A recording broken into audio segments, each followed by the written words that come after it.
दोस्तों चैप्टर 1 की शुरुआत होती है हमारे प्रोटैगनिस्ट से। वो यहाँ किसी से कंप्लेन कर रहा है। वो कहता है कि उसके मैनेजर ने ये काम उसे सिर्फ इसलिए दिया है क्योंकि और कोई भी दूसरे जूनियर्स वहाँ मौजूद नहीं थे। चैप्टर में हम आगे बढ़ते हैं तो तब हमें पता चलता है कि वो किसी रोबोट से बात कर रहा था। दरअसल वो यहाँ रोबोट को मैनेजर के साथ के अपने दुखड़े सुना रहा है। हाँ, ये बात और है कि उसकी बातें इस रोबोट को समझ में नहीं आती। दोस्तों बात एक्चुअली ये है कि हमारा मेन कैरेक्टर बस यहाँ फ्रस्ट्रेट हो गया है क्योंकि उसके दुखड़े सुनने वाला कोई भी इंसान वहां मौजूद नहीं है। वो खुद को अकेला महसूस कर रहा है। उसे ऐसा लग रहा है जैसे उसने गलत जगह चुन ली नौकरी करने की। 2 महीने पहले तक तो बड़ा ही खुश था क्योंकि उसे फाइनली अपनी मिलिट्री सर्विसेज से डिस्चार्ज मिल गया था। वो इतना खुश था कि उसे बाहर का मौसम भी सुहाना लगने लगा था। अपनी सर्विसेज से डिस्चार्ज होने के तुरंत बाद ही उसे पता चला कि उसके पेरेंट्स कहीं और ही शिफ्ट हो चुके हैं। बट जाते जाते वो हमारे मेन कैरेक्टर के लिए कुछ अच्छा काम करके गए। दरअसल उसके पेरेंट्स ने हमारे मेन कैरेक्टर के लिए एक स्टूडियो अपार्टमेंट रेंट पर लिया था, जिसका उन्होंने डिपॉजिट और आने वाले 6 महीने का रेंट भी एडवांस में चुका दिया था। जिसका मतलब ये है कि उसे अब अपने अपार्टमेंट में अकेले ही रहना होगा। हालांकि मिलिट्री सर्विस करने के बाद उसके पास अच्छी खासी सेविंग्स हो गई है, जिसकी वजह से उसे कुछ वक्त तक प्रॉब्लम नहीं होगी। बट हम जानते हैं कि अकेलेपन का इलाज पैसा नहीं है, तो इसलिए जरा सा भी वक्त गवाए बिना ही वो लग गया जॉब्स ढूंढने के लिए। मगर उसकी किस्मत इतनी खराब थी कि उसे कोई भी मामूली नौकरी भी नहीं मिल रही थी। और कुछ लोगों ने तो उसे इंटरव्यू देने का मौका तक नहीं दिया। उसे उसकी शक्ल देखकर ही लोग उसे बाहर से भगा दे रहे थे। जिसके बाद थक हार कर अपनी यह दास्तान हमारा मेन कैरेक्टर अपनी बहनों को बताता है। पहले तो वो दोनों उसकी अच्छी खासी खिंचाई करते हैं, बट बाद में उसकी एक बहन बताती है कि एक डिलीवरी कंपनी उसके जैसी गंदी शक्ल वालों को हायर कर रही है, तो वो रेकमेंड करती है अपने भाई को। दोस्तों हमारे मेन कैरेक्टर का नाम है किम, और वो किसी डिलीवरी कंपनी के लिए काम कर रहा है। और हम इसे इस वक्त किसी फैसिलिटी में देख सकते हैं। ये एक लॉजिस्टिक सेंटर है जहाँ से ये कंपनी अपने कस्टमर्स के पैकेजेस को डिस्पैच करती है। और हम देख सकते हैं कि यहाँ मोस्टली जो भी काम है वो सारा रोबोट्स और ड्रोन्स कर रहे हैं। और हमारा मेन कैरेक्टर एक लौता इंसान है जो यहाँ पर काम कर रहा है। उसे लगता है कि मैनेजर से अच्छे तो ये रोबोट्स हैं। हाँ भाई, आई फील यू। उसके मैनेजर ने उसे जो काम दिया था वो काम खत्म करने के बाद जब वो फ्री हुआ तो तब उसे जोर से दरवाजा बंद होने की आवाज सुनाई देती है। वो किसी तरह दरवाजा खोलने की कोशिश करता है। जब वो काम नहीं आया तो तब वो मैनेजर को कॉल लगाने की कोशिश करता है, बट वो भी काम नहीं आता क्योंकि मैनेजर की सारी कॉल्स वॉइस मेल पर जा रही थी। उसे समझ नहीं आ रहा कि वो क्या करे। उसने पहले तो सोचा कि टोल फ्री इमरजेंसी नंबर पर कांटेक्ट करके कहीं से मदद बुलाई जाए, बट वो उस आइडिया को तुरंत ही खारिज कर देता है क्योंकि उसे लगता है कि इस छोटी सी बात के लिए उसका मैनेजर उस पर चिल्लाना शुरू कर देगा। तो तब वो अपनी परिस्थिति की जानकारी मैसेज करके अपनी बहन को देता है, जिसने एक सेकंड भी नहीं लगाया अपने भाई का मजाक उड़ाने के लिए। बट फिर तभी अचानक से उसकी बहन लिखती है कि उसे अभी अभी कहीं से पूरी की पूरी बिल्डिंग गिरने की आवाज़ सुनाई दी। किम तुरंत ही अपने सिस्टर को कॉल लगाता है, बट वो उससे कुछ बात कर पाता उससे पहले उसे फैसिलिटी की तरफ से रेड अलर्ट मिलता है, जिसकी अनाउंसमेंट में वहाँ मौजूद सभी एम्प्लॉयज़ को ये पूरा एरिया खाली करने के लिए कहा जाता है। अनाउंसमेंट सुनते ही किम वहां दरवाजे को अपने हाथों से जोर जोर से पटकने की कोशिश करता है ताकि किसी तरह लोगों को बता सके कि वो यहाँ पर फंसा हुआ है। मगर वो श्योर नहीं है कि इतने शोर में कोई इसकी आवाज सुन भी पाएगा या नहीं, इसलिए लास्ट रिजॉर्ट के तौर पर वो इमरजेंसी नंबर डायल करता है। मगर जब उसने सिग्नल देखा तो तब उसकी ये कोशिश भी नाकाम हो गई। वो नहीं जानता कि ऐसे में वो क्या करे। बट फिर सडनली उसे दरवाजे के पीटने की आवाज सुनाई दी। वो देखता है कि कोई दूसरी तरफ से दरवाजे को जबरदस्ती ब्रूट फोर्स के जरिए खोलने की कोशिश कर रहा है। मगर किम यहाँ कोई भी रिस्क नहीं लेना चाहता है क्योंकि उसे ऐसी फीलिंग्स आ रही हैं कि अगर उसने आवाज की तो हो सकता है कि उसकी जान खतरे में पड़ जाए। इसलिए वो बेबस होकर वहीं दरवाजे के पास कुछ इस तरह से बैठ गया। दोस्तों अब 3 दिन हो चुके हैं हमारे प्रोटैगनिस्ट को यहाँ पर फंसे हुए। वो नहीं जानता कि बाहर क्या हुआ, बाहर किसी तरह की जंग शुरू हो गई या क्या हुआ, उसे कोई खबर नहीं है। बस वो इतना समझता है कि अभी वो अगर जिंदा है तो सिर्फ इसलिए क्योंकि वो कई दिनों से यहाँ पर फंसा हुआ है। और अब क्योंकि वो रेड अलार्म भी कल से बंद है तो उसे नींद भी अच्छी खासी आ रही है। यहाँ पर इस फैसिलिटी में उसके पास खाना पीना सब कुछ है, बट जो नहीं है वो है किसी से भी मदद मांगने का जरिया, क्योंकि एक तो नेटवर्क नहीं है और ऊपर से उसकी मोबाइल की बैटरी भी खत्म हो रही है। वो नहीं जानता कि बाहर के हालात क्या हैं। वो बस यहाँ प्रे करता है कि सभी सुरक्षित हों। और फिर दोस्तों वो घड़ी आती है जिसका मैं सालों से इंतजार कर रहा था। किम को हवा में तैरती हुई कुछ विंडोज दिखाई देती हैं, जिसके अनुसार किम को किसी चीज के लिए चुना गया है और वो उसे सजेस्ट करती है कि वो अपनी अवेकन एबिलिटी को चेक करे। और फिर एक और विंडो पॉपअप होती है जिसमें लिखा है कि वो उसके सामने वाले पूरे एरिया को अपने खुद के सब स्पेस में स्टोर कर सकता है, जिसके लिए उसे सिर्फ एक ही मौका मिलेगा।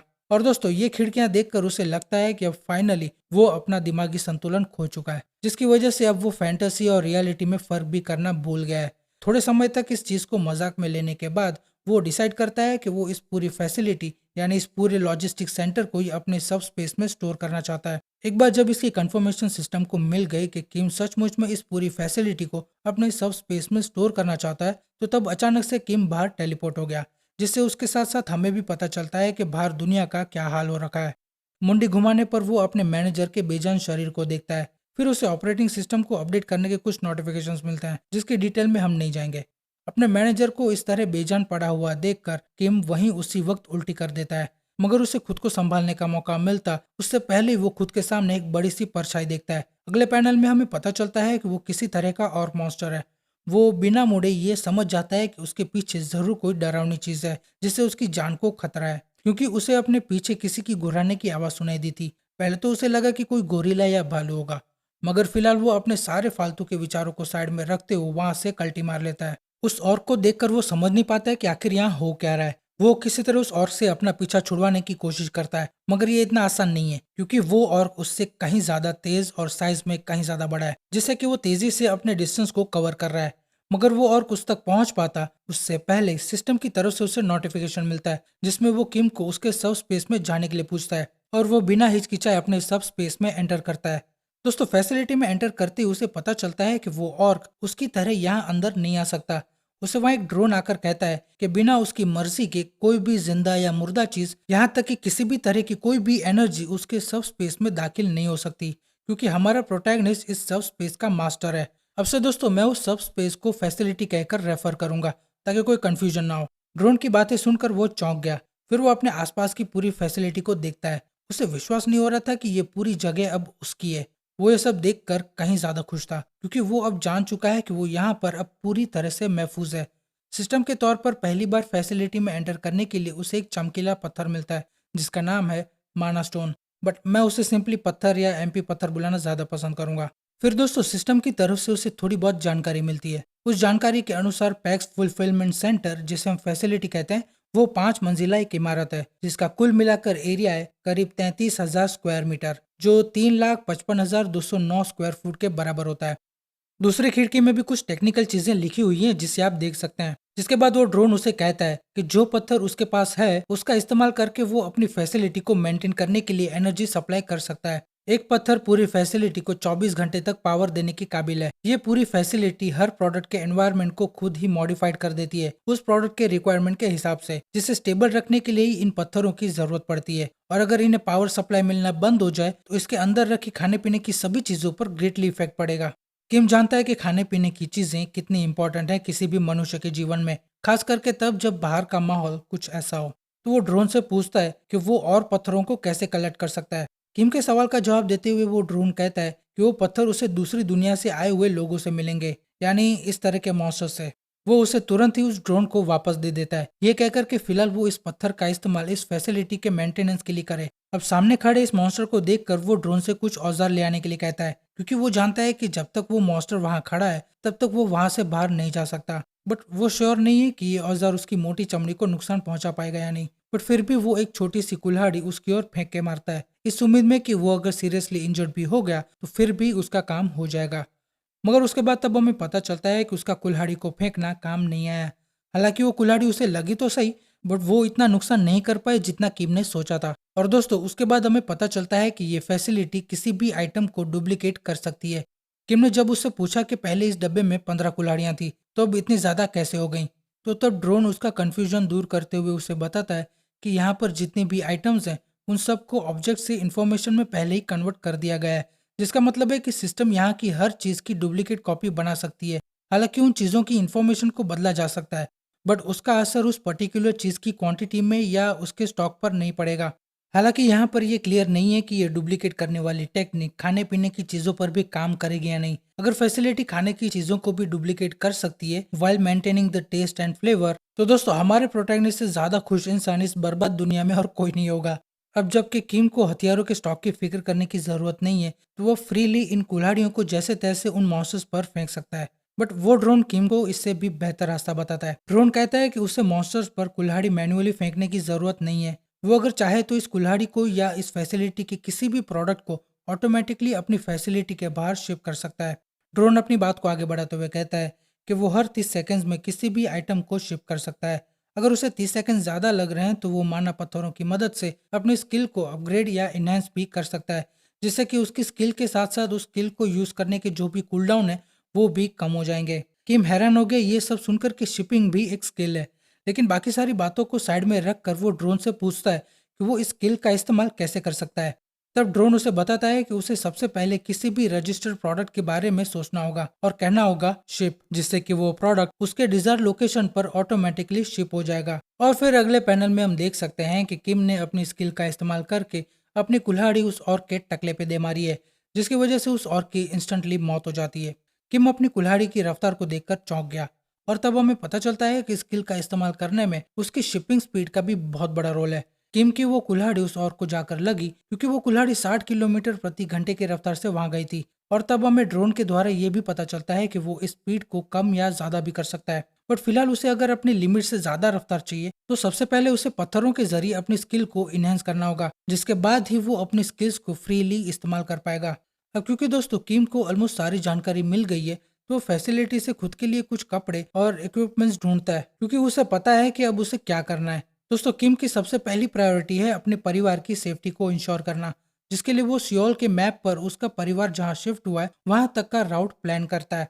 वैसे हमारे प्रोटैगनिस्ट के पास कोई कार या बाइक नहीं है तो वहां तक जाने के लिए बाइसिकल का इस्तेमाल करेगा, जिसकी वैल्यू इस एपोकैलिप्टिक वर्ल्ड में किसी भी सुपर कार से कम नहीं होगी। और फिर वो निकल जाता है अपने परिवार से मिलने के लिए। बट दोस्तों जैसा कि हम जानते हैं कि इस बर्बाद दुनिया में साइकिल से सफर करना उतना ही खतरनाक हो सकता है जितना अपनी गर्लफ्रेंड को संभालना। फैसिलिटी से निकलते ही उसका सामना और मॉन्स्टर से होता है, और मैं सिर्फ आधे घंटे में ही हमारे मेन कैरेक्टर ने ऐसे 12 मॉन्स्टर्स को हरा दिया है। उन मॉन्स्टर्स का सामना करने के बाद उसे पता चला कि उसकी ये स्किल कितनी ओवरपावर्ड है। हाँ ये बात और है कि इस एबिलिटी का इस्तेमाल करने के लिए उस पर फिलहाल के लिए कुछ रिस्ट्रिक्शंस जरूर हैं, बट उन्हें भी हटाया जा सकता है उन पत्थरों का इस्तेमाल करके। जैसे जैसे वो अपनी स्किल्स को अपग्रेड करेगा वैसे वैसे वो कूल डाउन भी कम होता जाएगा। और फिर दोस्तों हमें पता चलता है कि इस एबिलिटी की एक पैसिव स्किल भी है जिसका नाम है प्रोडक्ट रिट्रीवल। इसका इस्तेमाल वो ठीक वैसे ही कर सकता है जैसे मार्वल मूवीज में थॉर करता है मेयोनीर और स्टॉर्म ब्रेकर को अपने पास बुलाने के लिए। और दोस्तों इस स्किल से वो मॉन्स्टर्स के पत्थरों को भी उन्हें मारने के बाद रिट्रीव कर सकता है। इसका सिंपल सिंपल मतलब ये है कि वो पत्थर तब तक फैसिलिटी का प्रोडक्ट नहीं माना जाएगा जब तक कि किम उस मॉन्स्टर को जिसका वो पत्थर है उससे मार नहीं देता। हालांकि ये प्रॉपर कैसे काम करता है उसका आइडिया हमारे मेन कैरेक्टर को भी नहीं है, जिसके बाद हमें पता चलता है कि अपने परिवार से मिलने के बाद वो अपने परिवार को भी इस फैसिलिटी में ले आएगा, जिससे कि वो उन सब को सुरक्षित रख सके। दोस्तों फैसिलिटी के बाहर कुछ वक्त गुजार कर किम को पता चलता है कि वो ऑर्क मॉन्स्टर्स ही अकेला खतरा नहीं है। बाहर और भी कई सारी प्रजाति के मॉन्स्टर्स हैं जिनका ना कि सिर्फ किम को बल्कि पूरी मानव जाति को सामना करना है। वो ये सब सोच ही रहा था कि उसे किसी की चीखें सुनाई देती हैं। अगले पैनल में हम देखते हैं कि कोई दो लोग किसी वाइवन टाइप मॉन्स्टर से बचने की कोशिश कर रहे हैं, जहां हम देख सकते हैं कि उसके पास अपनी जान बचाने के लिए सिर्फ एक खंजर है। मॉन्स्टर को इतना नजदीक से देखने के बाद उस दूसरे बंदे की टंगड़ियां कांपने लग जाती हैं, मगर वो वाइवन मॉन्स्टर उन्हें खाने के लिए आगे बढ़ता उससे पहले ही हमारा प्रोटैगनिस्ट आकर उन्हें बचा लेता है। किम के कपड़े देखकर उन दोनों को लगा कि वो कोई रियल मिलिट्री का सोल्जर है जिसने उनकी जान बचाई है। वो दोनों तुरंत ही किम का उनकी जान बचाने के लिए उसका शुक्रिया अदा करते हैं।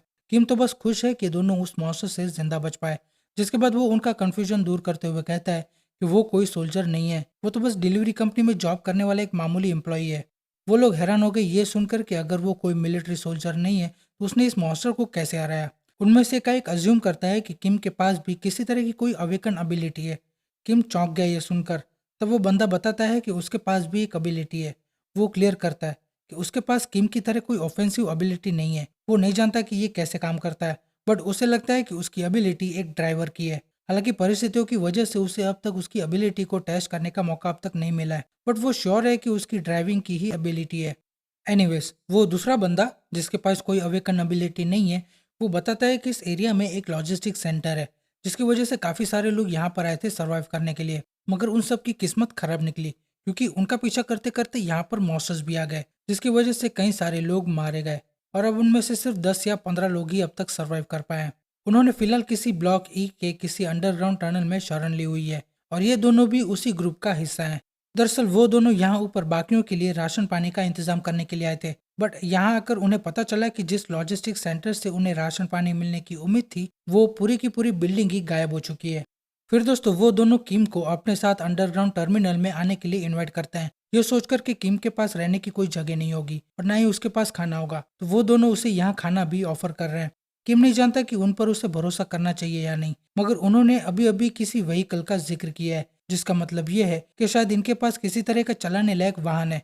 किम को वैसे रहने और खाने पीने की चीजों के बारे में फिक्र करने की जरूरत नहीं है, बट फिलहाल उसे जिसकी जरूरत है वो है इन्फॉर्मेशन। किम समझता है कि इनके पास कोई ऐसी इन्फॉर्मेशन होगी जो उसके काम आ सकती है। किम के पास इनके ऑफर को ना मानने की कोई वजह नहीं है, तो इसलिए वो राजी हो जाता है इनके साथ आने के लिए।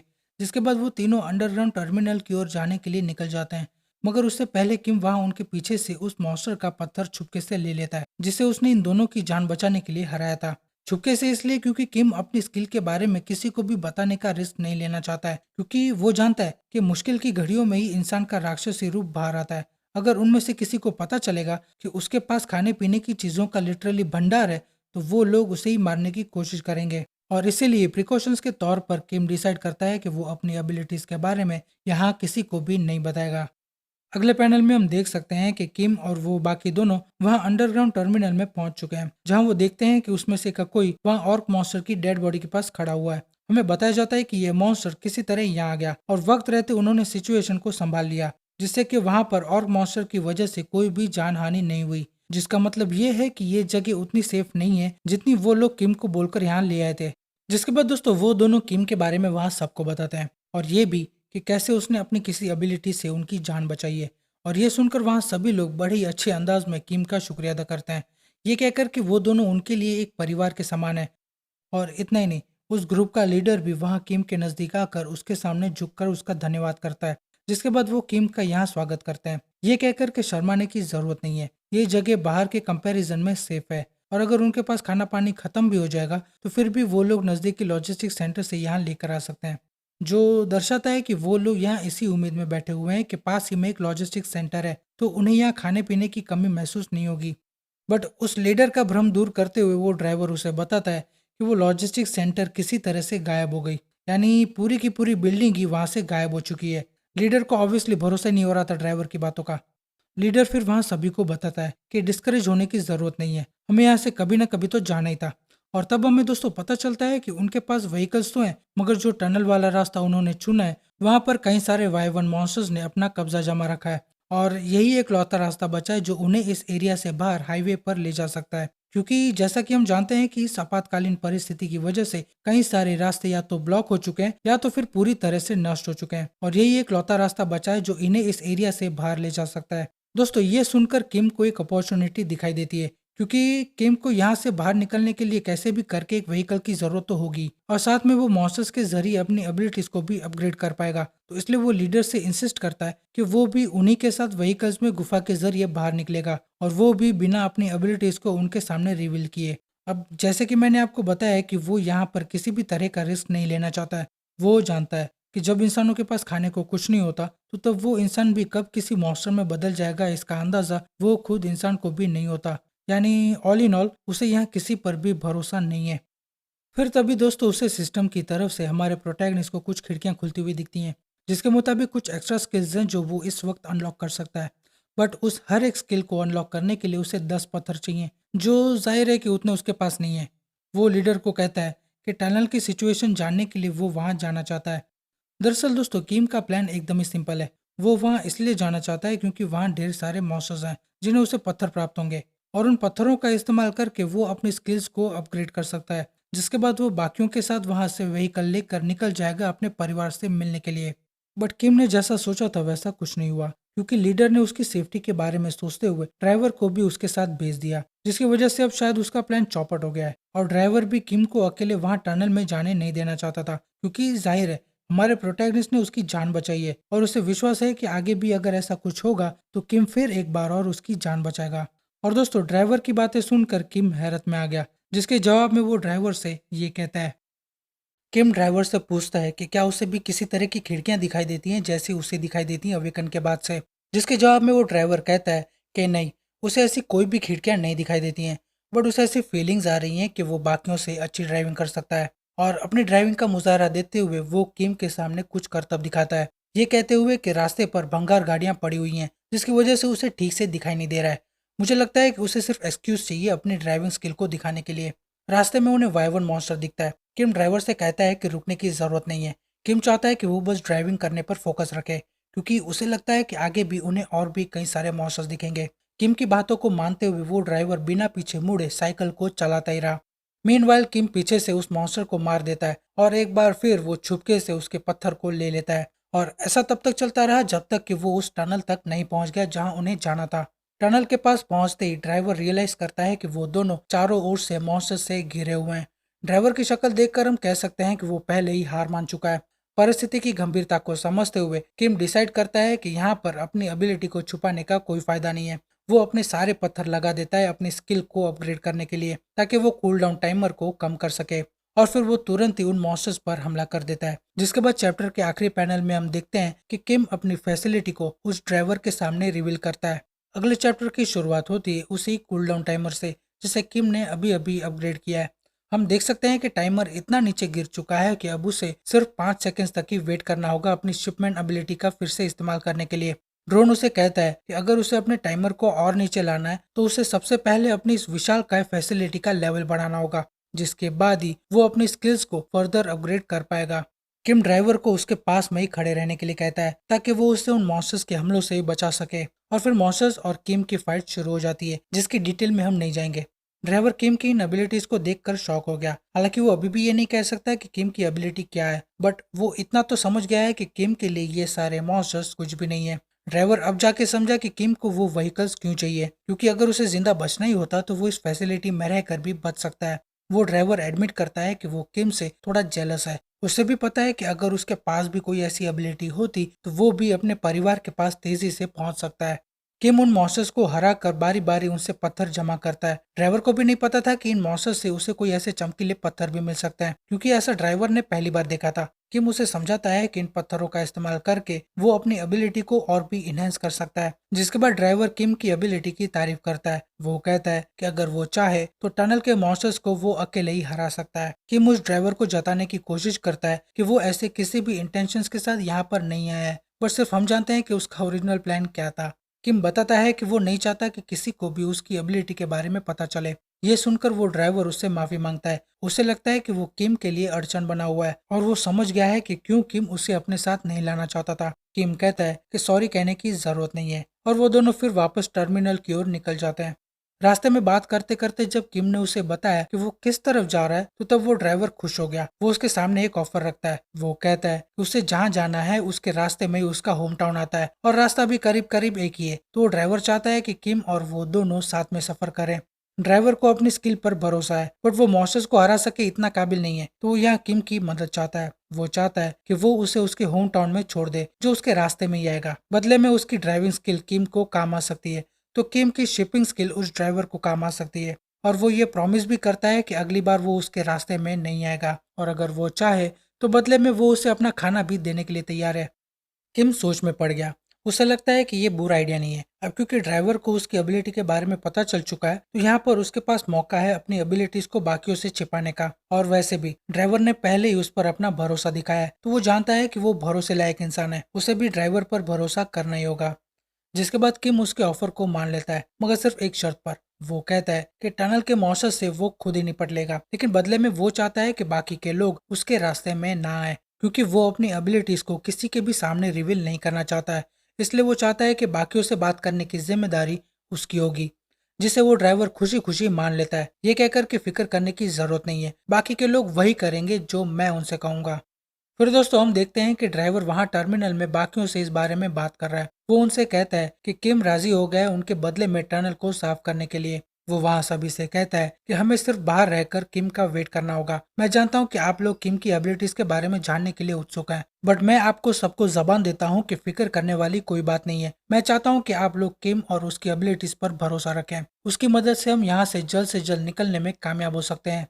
ये सब सुनकर किम हैरान हो गया, बट वो शुक्र मनाता है कि ड्राइवर ने उसकी एबिलिटी की सबके सामने पोल नहीं खोल दी। किम श्योर नहीं है कि लोग उसकी बात को मानेंगे या नहीं, मगर वो वहां सबसे कहता है कि कल सुबह होने से पहले वो टनल पूरी तरह से साफ हो जाएगी। उनका लीडर किम के बोल्ड क्लेम से हैरान नहीं है और ना ही वो किम को उसकी एबिलिटी के बारे में पूछेगा। वो किम का धन्यवाद करते हुए अपने पास के कुछ फूड सप्लाई को उसे ऑफर करता है, ये कहकर कि किम उनके लिए अपनी जान को जोखिम में डालकर उनके लिए रास्ता बनाएगा। इसलिए थैंक यू गिफ्ट के तौर पर वो चाहता है कि वो उनके गिफ्ट को स्वीकार करे। दोस्तों, वो लोग किम को वो चीज़ दे रहे हैं जो इस बर्बाद दुनिया में कहीं ज़्यादा कीमती है। किम उन सबको समझाने की कोशिश करता है कि उसे खाने की चीज़ें देने की ज़रूरत नहीं है। ये खाना वो श्योर है कि उन्होंने बड़ी मेहनत से इकट्ठा किया होगा और हो सकता है कि ये खाना उन्हें रास्ते में या उनके परिवार के लिए काम आए। मगर वो कुछ और कहता उससे पहले ही वो ड्राइवर पीछे से आकर उनके गिफ्ट को स्वीकार करने के लिए कहता है। ड्राइवर उसे कहता है कि परिवार तो उसका भी होगा, इसलिए वो खाना उसे भी काम ही आएगा। जिससे किम के साथ साथ हमें भी पता चलता है कि जैसी परसेप्शन हमारे इन लोगों के लिए थी वो गलत थी। और फिर वो सभी लोग रात होते ही वहां पर पार्टी करने में लग जाते हैं, ये सोचकर कि अगली बार शायद उन्हें ऐसा मौका अब दोबारा नहीं मिलेगा। वो लोग अपने फूड सप्लाई में से सबके लिए ड्रिंक्स निकालते हैं और पूरी रात पार्टी शार्टी करते हैं। अगली सुबह फिर किम चला जाता है उस टनल को क्लियर करने के लिए और हम देख सकते हैं कि बाकी सभी सर्वाइवर्स वहां टनल के बाहर किम का इंतजार करेंगे उसके लौटने का।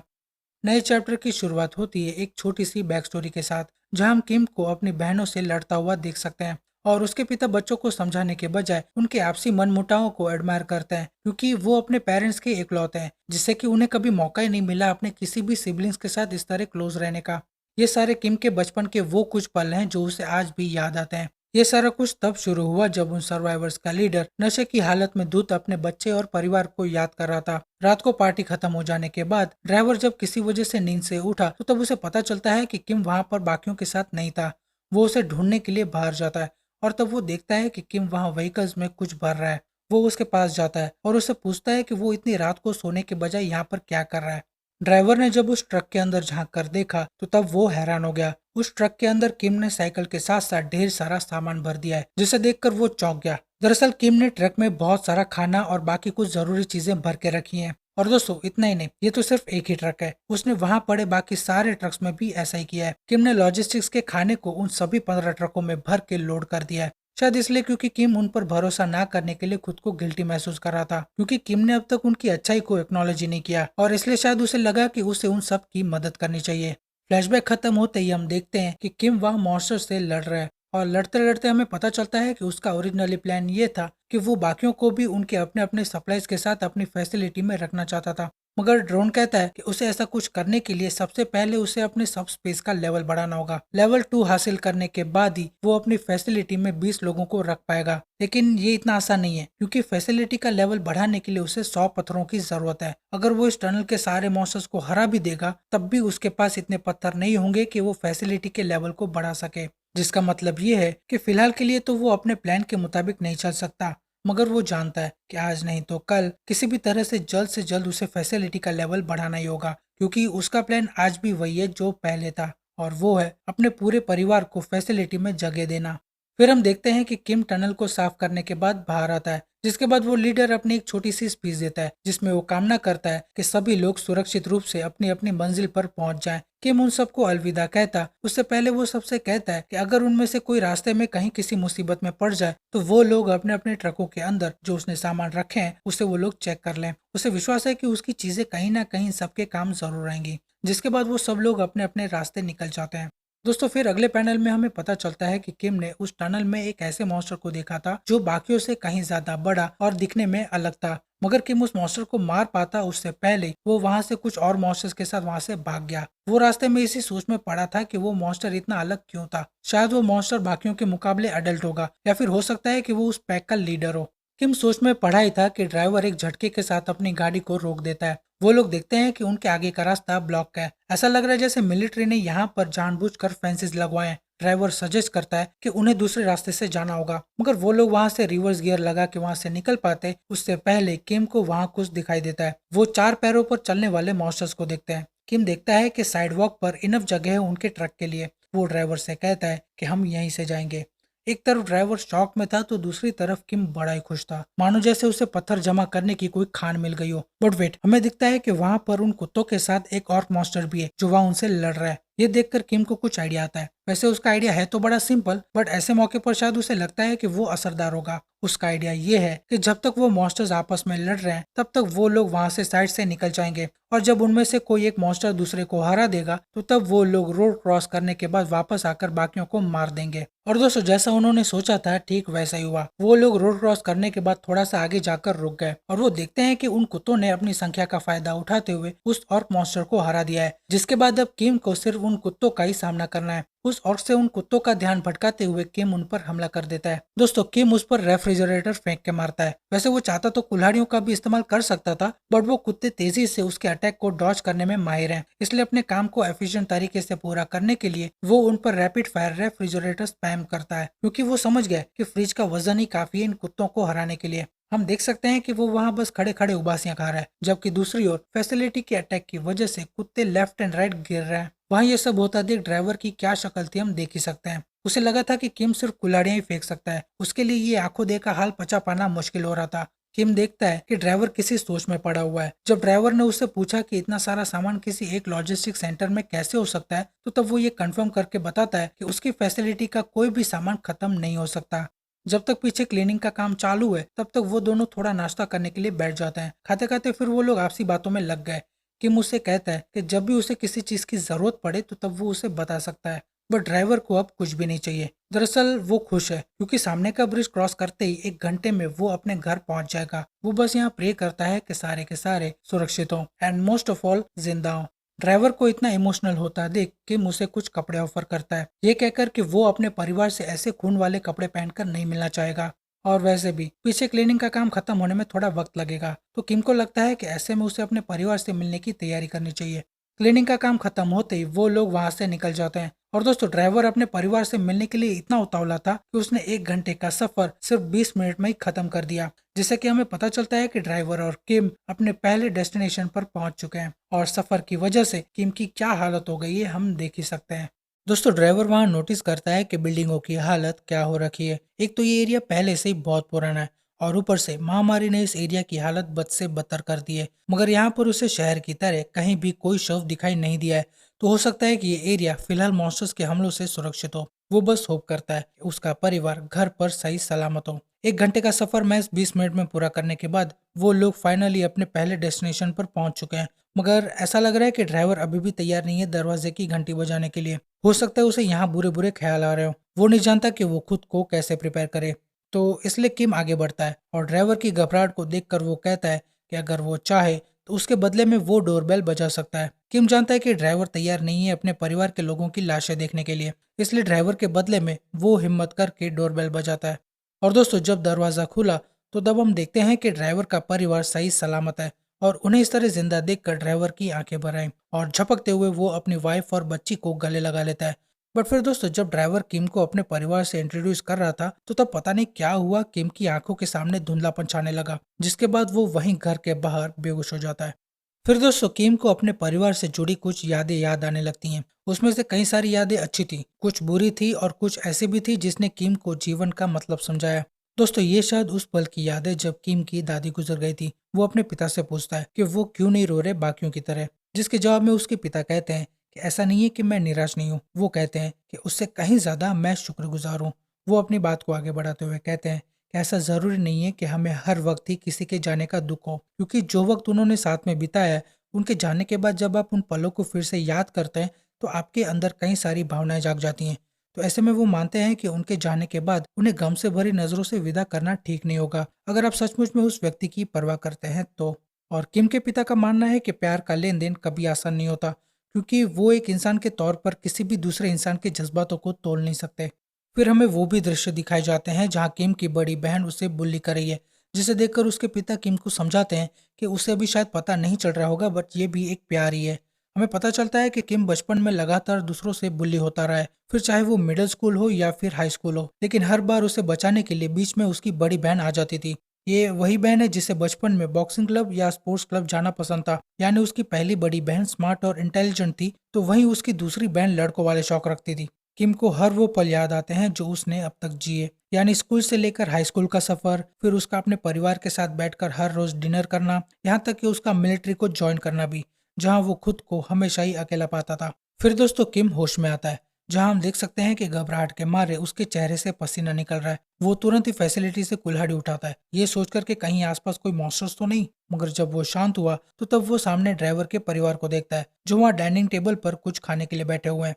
किम अपने आसपास देखता है तो तब उसे रियलाइज होता है कि वो ड्राइवर के घर पर है। किम के पूछने पर ड्राइवर की वाइफ बताती है कि वो पिछले 3 घंटों से ऐसे ही आराम से सो रहा था, जिसकी वजह से उन्होंने किम को जगाना ठीक नहीं समझा। फिर उसकी वाइफ किम का शुक्रिया अदा करती है, क्योंकि ड्राइवर ने उसे बताया था कि कैसे उसने उसके हस्बैंड की मदद की यहाँ तक आने में। जवाब में किम उसकी वाइफ को मना करते हुए कहता है कि ऐसा नहीं है, बदले में ड्राइवर ने भी उसका बहुत साथ दिया है। जिसके बाद ड्राइवर भी अपनी नींद से उठता है और उसे कहता है कि उसने सिर्फ साथ दिया है, उसने किम की वैसी मदद नहीं की जैसी उसने अब तक उसकी की है। बातें खत्म करने के बाद वो दोनों खाना खाने बैठ जाते हैं। खाना खत्म हो जाने के बाद ड्राइवर उसे सडनली कहता है कि उसे जहाँ जाना है वो उसे ड्राइव करके वहां छोड़ देगा। अब ये सुनकर किम हैरान हो गया। ड्राइवर फिर उसे अपने घर के बाहर ले जाता है और कहता है कि उसे जहाँ जाना है उसे वहां ले जाने में वो उसकी मदद करेगा, बट बदले में ड्राइवर को सिर्फ उसकी बाइसिकल चाहिए होगी, ताकि वो फिर वहां से वापस अपने परिवार के पास लौट सके।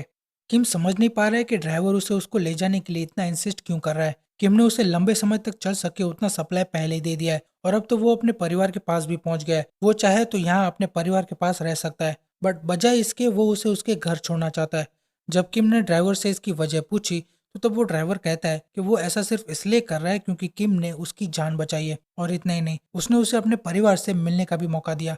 वो जानता है कि अगर खुद ब खुद वो उस शहर से निकलने की कोशिश करता तो वो शायद उसके परिवार को कभी नहीं देख पाता, और इसलिए वो किम का शुक्रगुजार है।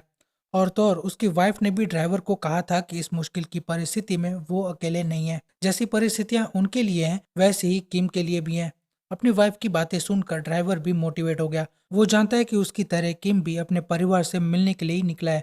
जितनी फिक्र उसे है उतनी ही फिक्र किम को भी अपने परिवार के लिए हो रही होगी। और वैसे भी यहाँ तक पहुँचने में किम ने उसकी मदद की है, तो इसलिए ड्राइवर को लगता है कि अब उसकी बारी है किम को उसे अपने परिवार से मिलाने की। और उसे लगता है कि ऐसे में वो किम की मदद नहीं करेगा तो और कौन करेगा, और यही वजह है कि वो किम की किसी भी तरह से मदद करना चाहता है।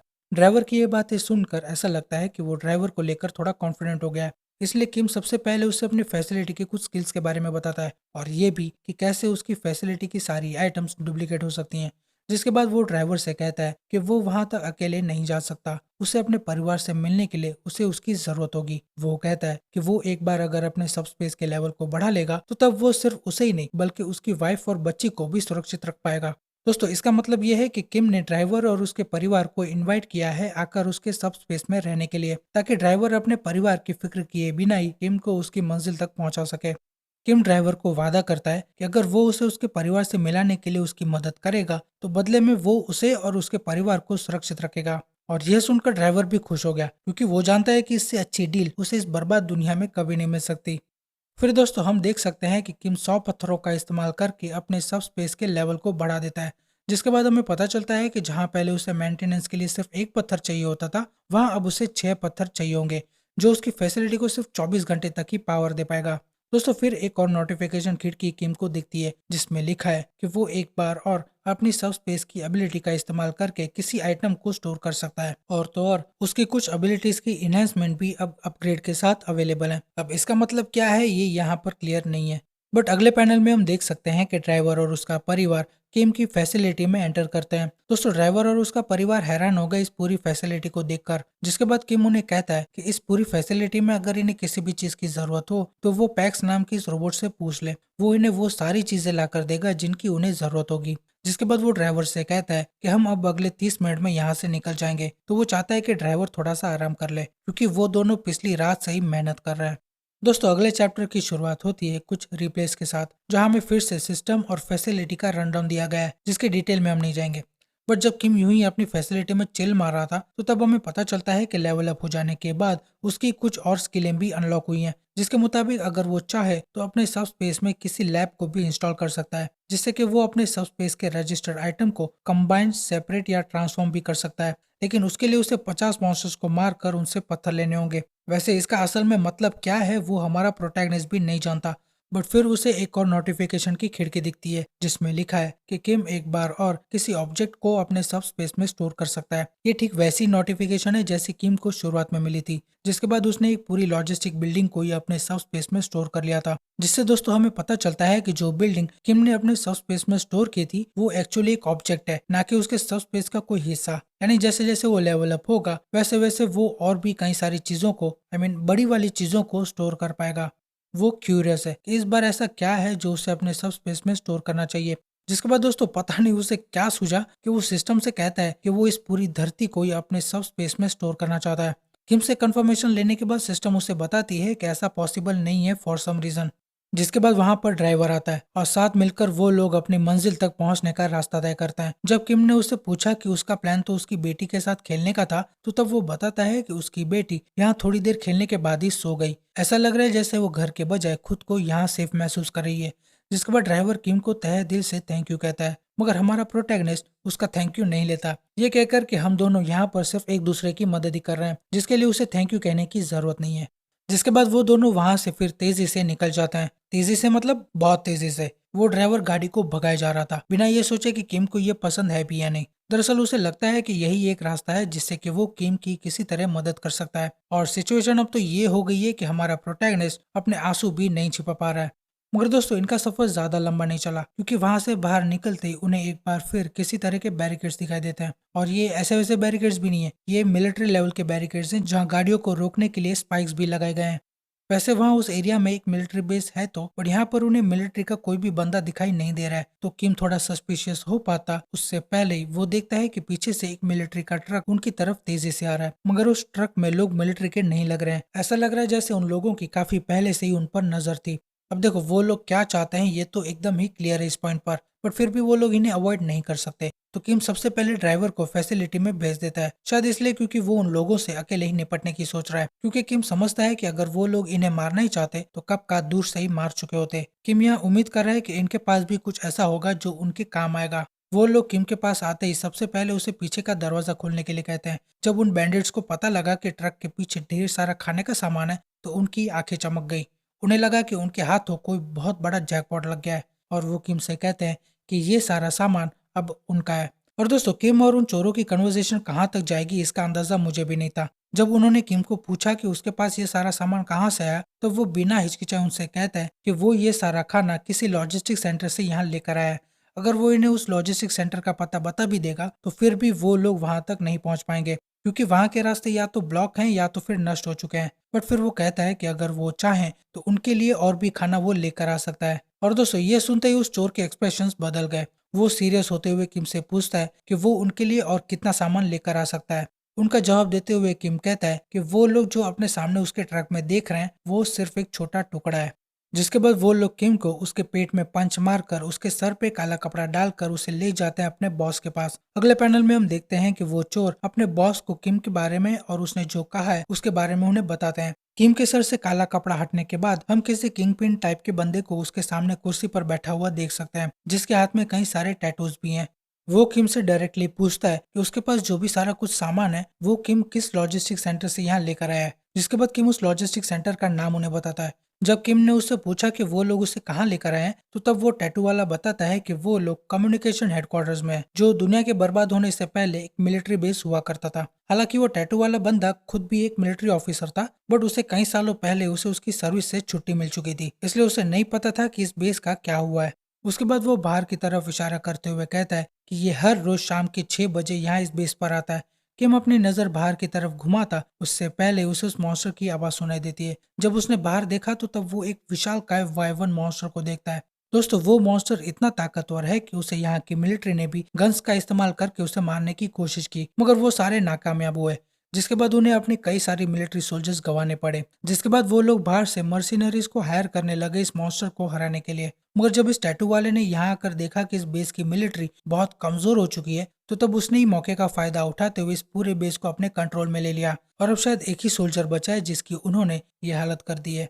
वो टैटू वाला अपनी बात को आगे बढ़ाते हुए कहता है कि मैंने तुम्हें इसलिए नहीं मारा क्योंकि तुम कुछ ऐसा जानते हो जिससे उसे फायदा होगा। वो कहता है कि यहाँ पर मिलिट्री ग्रेड वेपन्स तो बहुत पड़े हुए हैं, मगर खाना कब का खत्म हो चुका है। तो वो चाहता है कि किम उस लॉजिस्टिक सेंटर में जाकर उनके लिए ढेर सारा खाना लेकर आए। वो लोग कल सुबह निकलेंगे। अगर किम इसमें कामयाब होता है तो तब वो लोग खुशी खुशी किम को अपने परिवार में शामिल करेंगे, जिसका फायदा उसे ये होगा कि बदले में उसे इन लोगों का सपोर्ट मिलेगा, जिससे कि वो इन मॉन्स्टर्स से बचा रहेगा। जिसके बाद किम कहता है कि वो सोच ही रहा था कि वो क्या स्टोर करे, ये परफेक्ट है उसके लिए। फिर वो तुरंत ही पैक्स को ऑर्डर देता है कि वो अभी के अभी इस जॉइंट कमांड कम्युनिकेशन हेडक्वार्टर्स को अपने सब स्पेस में स्टोर करे। उस टैटू वाले को समझ नहीं आ रहा है कि वो क्या बोल रहा है, मगर वो रियलाइज कर पाता उससे पहले ही वो पूरा हेडक्वार्टर वहां से गायब हो जाता है। जिसके बाद उसका क्या बेवकूफ़ाना रिएक्शन था हम देख ही सकते हैं। दोस्तों, मिलिट्री बेस को अपने सब स्पेस में स्टोर करने के बाद हम देख सकते हैं कि किम को उसकी साइड इफेक्ट्स महसूस करनी पड़ रही हैं। ये ठीक वैसी फीलिंग है जैसी उसे फैसिलिटी को स्टोर करते वक्त फील हुई थी। दूसरी तरफ हम इन बैंडिट्स के डम फाउंडेड चेहरों को देख सकते हैं। वो लोग यहाँ कंफ्यूज हैं कि अचानक से वो सारे बाहर कैसे टेलीपोर्ट हो गए। मगर दोस्तों, वो लोग इस सदमे से बाहर निकल पाते उससे पहले ही वो देखते हैं कि उनके ऊपर वाइवन मॉन्स्टर्स का झुंड इकट्ठा हो रहा है और वो सारे मॉन्स्टर्स उन्हीं की ओर बढ़ रहे हैं। उन मॉन्स्टर्स की संख्या देखकर वो सारे आड़े टेढ़े कहीं भी भागने लगते हैं।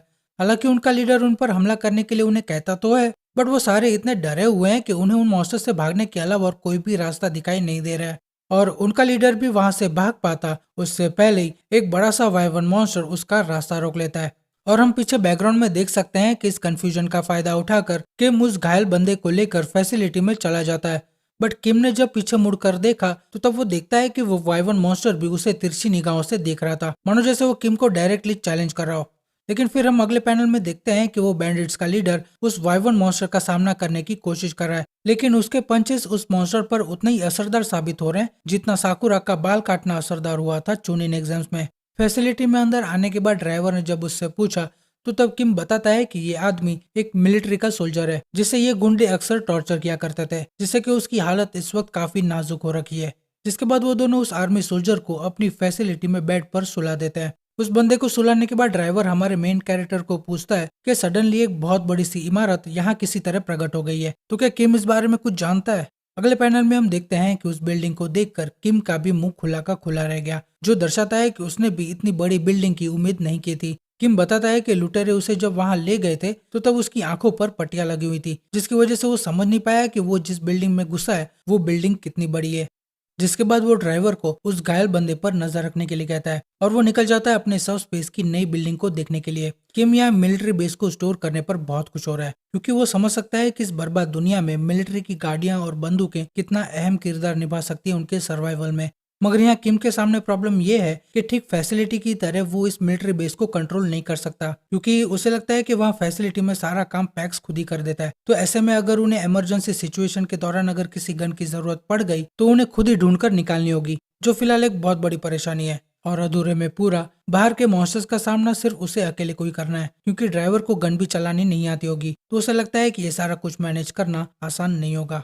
मगर दोस्तों, ड्रोन की बातें सुनकर किम हैरान हो गया। ड्रोन कहता है कि सेक्टर 2 जो अभी अभी ऐड हुआ है वो भी सेम वैसे ही चलेगा जैसी उसकी फैसिलिटी अब तक चलती आई है। ड्रोन अपनी बात को क्लियर करते हुए किम से कहता है कि पैक्स नाम के रोबोट ने उसके सब स्पेस को लॉजिस्टिक सेंटर के फॉर्मेट में ही प्रोग्राम किया है, यानी जो भी बिल्डिंग किम आगे से अपने सब स्पेस में स्टोर करेगा वो सारी अलग अलग सेक्टर में डिवाइड होकर वही सेम काम करेंगी जो उसकी फैसिलिटी अब तक करती आई है। यहाँ तक कि इस मिलिट्री बेस के जो भी सारे वेपन्स और गाड़ियां हैं वो भी पैक्स फुलफिलमेंट सेंटर की तरह डुप्लीकेट हो सकती हैं। सब स्पेस का प्रोग्राम अलग अलग सेक्टर की बिल्डिंगों को ऐसे सेट करेगा जैसे मानो वो कोई वेयरहाउस हो।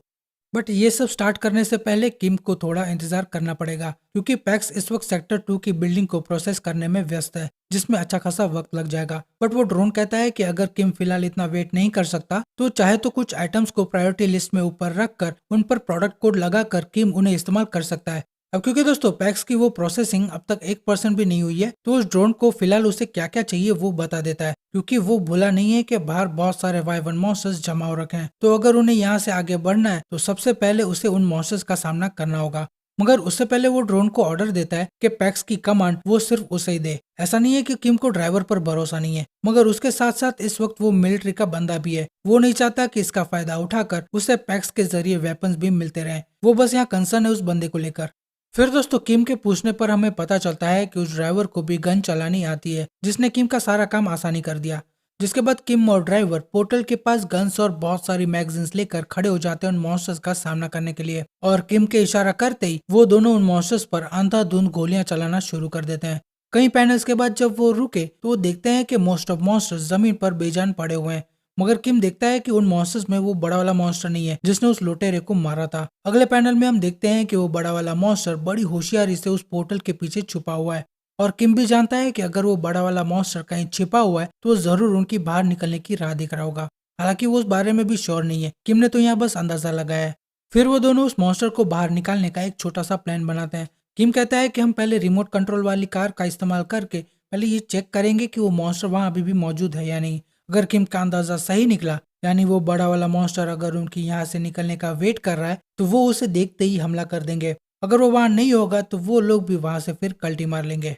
और हम देख सकते हैं कि किम और ड्राइवर रिमोट कंट्रोल कार का कुछ इस तरह से इस्तेमाल कर रहे हैं। जैसे ही उन्होंने उस डमी को पोर्टल से बाहर भेजा, वैसे उस मॉन्स्टर ने पीछे से आकर उस पर हमला कर दिया, जो देखकर ड्राइवर भी सहम गया। वो दोनों बिना देरी किए फिर उस पर हमला कर देते हैं, मगर पता नहीं कैसे उनका हमला उस पर काम नहीं आता। पहले तो उन्हें लगा कि उस मॉन्स्टर की चमड़ी इतनी मोटी होगी जिसकी वजह से उन पर गोलियों का कोई असर नहीं हो रहा होगा, मगर फिर किम को उस लुटेरे की बात याद आती है, जिससे किम एक बार फिर अंदाजा लगाता है कि कुछ तो है जिससे कि उनकी गोलियां उस मॉन्स्टर तक पहुंच ही नहीं पा रही हैं। हो सकता है कि ये उस मॉन्स्टर की किसी तरह की कोई डिफेंसिव टेक्निक होगी जिसकी वजह से उनकी गोलियां उस मॉन्स्टर तक पहुंचने से पहले ही ब्लॉक हो जा रही हैं। मगर किम को यहाँ कोई भी फिक्र नहीं हो रही है, क्योंकि वो जानता है कि उनके पास अब अनलिमिटेड हथियार हैं। वो जब तक चाहें तब तक उस मॉन्स्टर का सामना कर सकते हैं, और वो भी अपनी जान को किसी भी तरह के खतरे में डाले बगैर।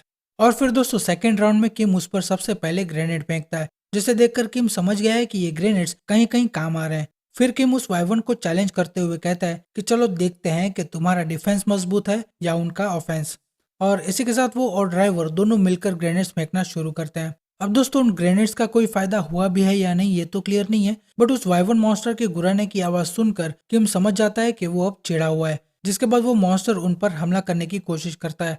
बट हम जानते हैं कि वो काम नहीं आएगा, क्योंकि वो दोनों इस वक्त फैसिलिटी में है और बिना किम की इजाजत के वो मॉन्स्टर उस पोर्टल को पार नहीं कर सकता। दोस्तों हम किम की शक्ल देखकर ये कह सकते हैं कि किम यहाँ कितना हैरान है उस बड़े वाले मॉन्स्टर की ताकत को देखकर, क्योंकि अब तो किम और ड्राइवर भी उन पर ग्रेनेड्स फेंक कर और उन पर गोलियों की बारिश करते करते थक चुके हैं। फैसिलिटी की वजह से वो दोनों हैं तो सुरक्षित, लेकिन वो दोनों मिलकर भी उस मॉन्स्टर का भी कुछ नहीं उखाड़ पा रहे हैं। बट दोस्तों लकीली वो बड़ा वाला मॉन्स्टर थक हार कर वहां से चला जाता है, जिसके बाद किम और ड्राइवर दोनों राहत की सांस लेते हैं। बाहर निकलने से पहले वो दोनों कंफर्म करते हैं कि वो मॉन्स्टर वाकई में वहां से चला गया है या नहीं। एक बार कंफर्म करने के बाद वो लोग भी फिर वहां से मिलिट्री व्हीकल में निकल जाते हैं।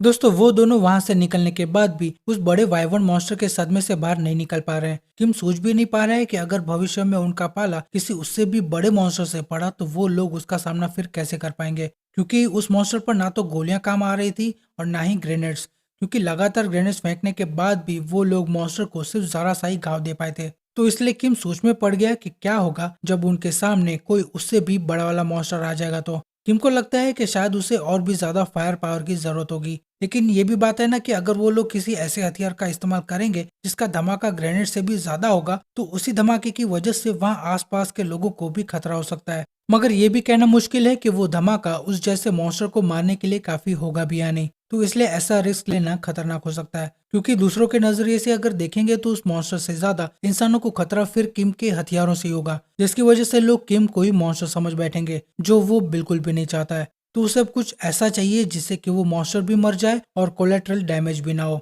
या फिर कुछ ऐसा जो तेजी से जाकर उन मॉन्स्टर्स की खाल को चीर सके। तो इसलिए ऐसा लग रहा है जैसे अब किम को ये सब सुलझाने के लिए अच्छी खासी मशक्कत करनी पड़ेगी। अब क्योंकि फिलहाल उसे कुछ भी नहीं सूझ रहा है तो उसका सबसे पहला गोल है अपने सब स्पेस को अपग्रेड करते रहना, क्योंकि वो अपग्रेड करके ही खुद को और पावरफुल बना सकता है। फिर दोस्तों किम ने जब पत्थरों को चेक करने के लिए अपनी खिड़की खोली तो तब वो हैरान हो गया, क्योंकि उसके पास अब 300 से भी ज्यादा पत्थर जमा हो चुके हैं, जो काफी है उसकी एबिलिटीज को और अपग्रेड करने के लिए। और अगले पैनल में हम देख सकते हैं कि उसने अपने पत्थरों का इस्तेमाल किन किन एबिलिटीज पर किया है। आप लोग चाहें तो ये पॉज करके पढ़ सकते हैं। सारा कुछ अपग्रेड करने के बाद वो कुछ पत्थरों को पॉकेट डायमेंशन लैब को अनलॉक करने में लगा देता है, जिसके बारे में मैंने आपको पहले भी बताया है। अब दोस्तों क्योंकि किम उस नई लैब को चेक करना चाहता है तो ड्राइवर से एक छोटा सा ब्रेक लेने के लिए कहता है, मगर ड्राइवर कहता है कि हम गंगनम शहर के बेहद करीब हैं। तो वो कहता है कि वो जब तक ड्राइव कर रहा है तब तक वो जाकर उसे जो भी काम निपटाना है वो सारा कुछ निपटा सकता है। ड्राइवर का ये आइडिया उसे अच्छा लगा, तो ड्राइवर से संभल कर रहने के लिए कहकर पोर्टल के जरिए अपने सब स्पेस में चला जाता है। लैब में घुसते ही उसे कुछ खास नहीं दिखता है, तो फिर एक बार और उस लैब की स्पेसिफिकेशंस वाली खिड़की खोलकर देखता है, जहाँ लिखा है कि वो किसी भी ऑब्जेक्ट को कंबाइन या सेपरेट कर सकता है, फिर चाहे उसे ऑब्जेक्ट को किसी भी तरह से डिजाइन क्यों ना किया गया हो।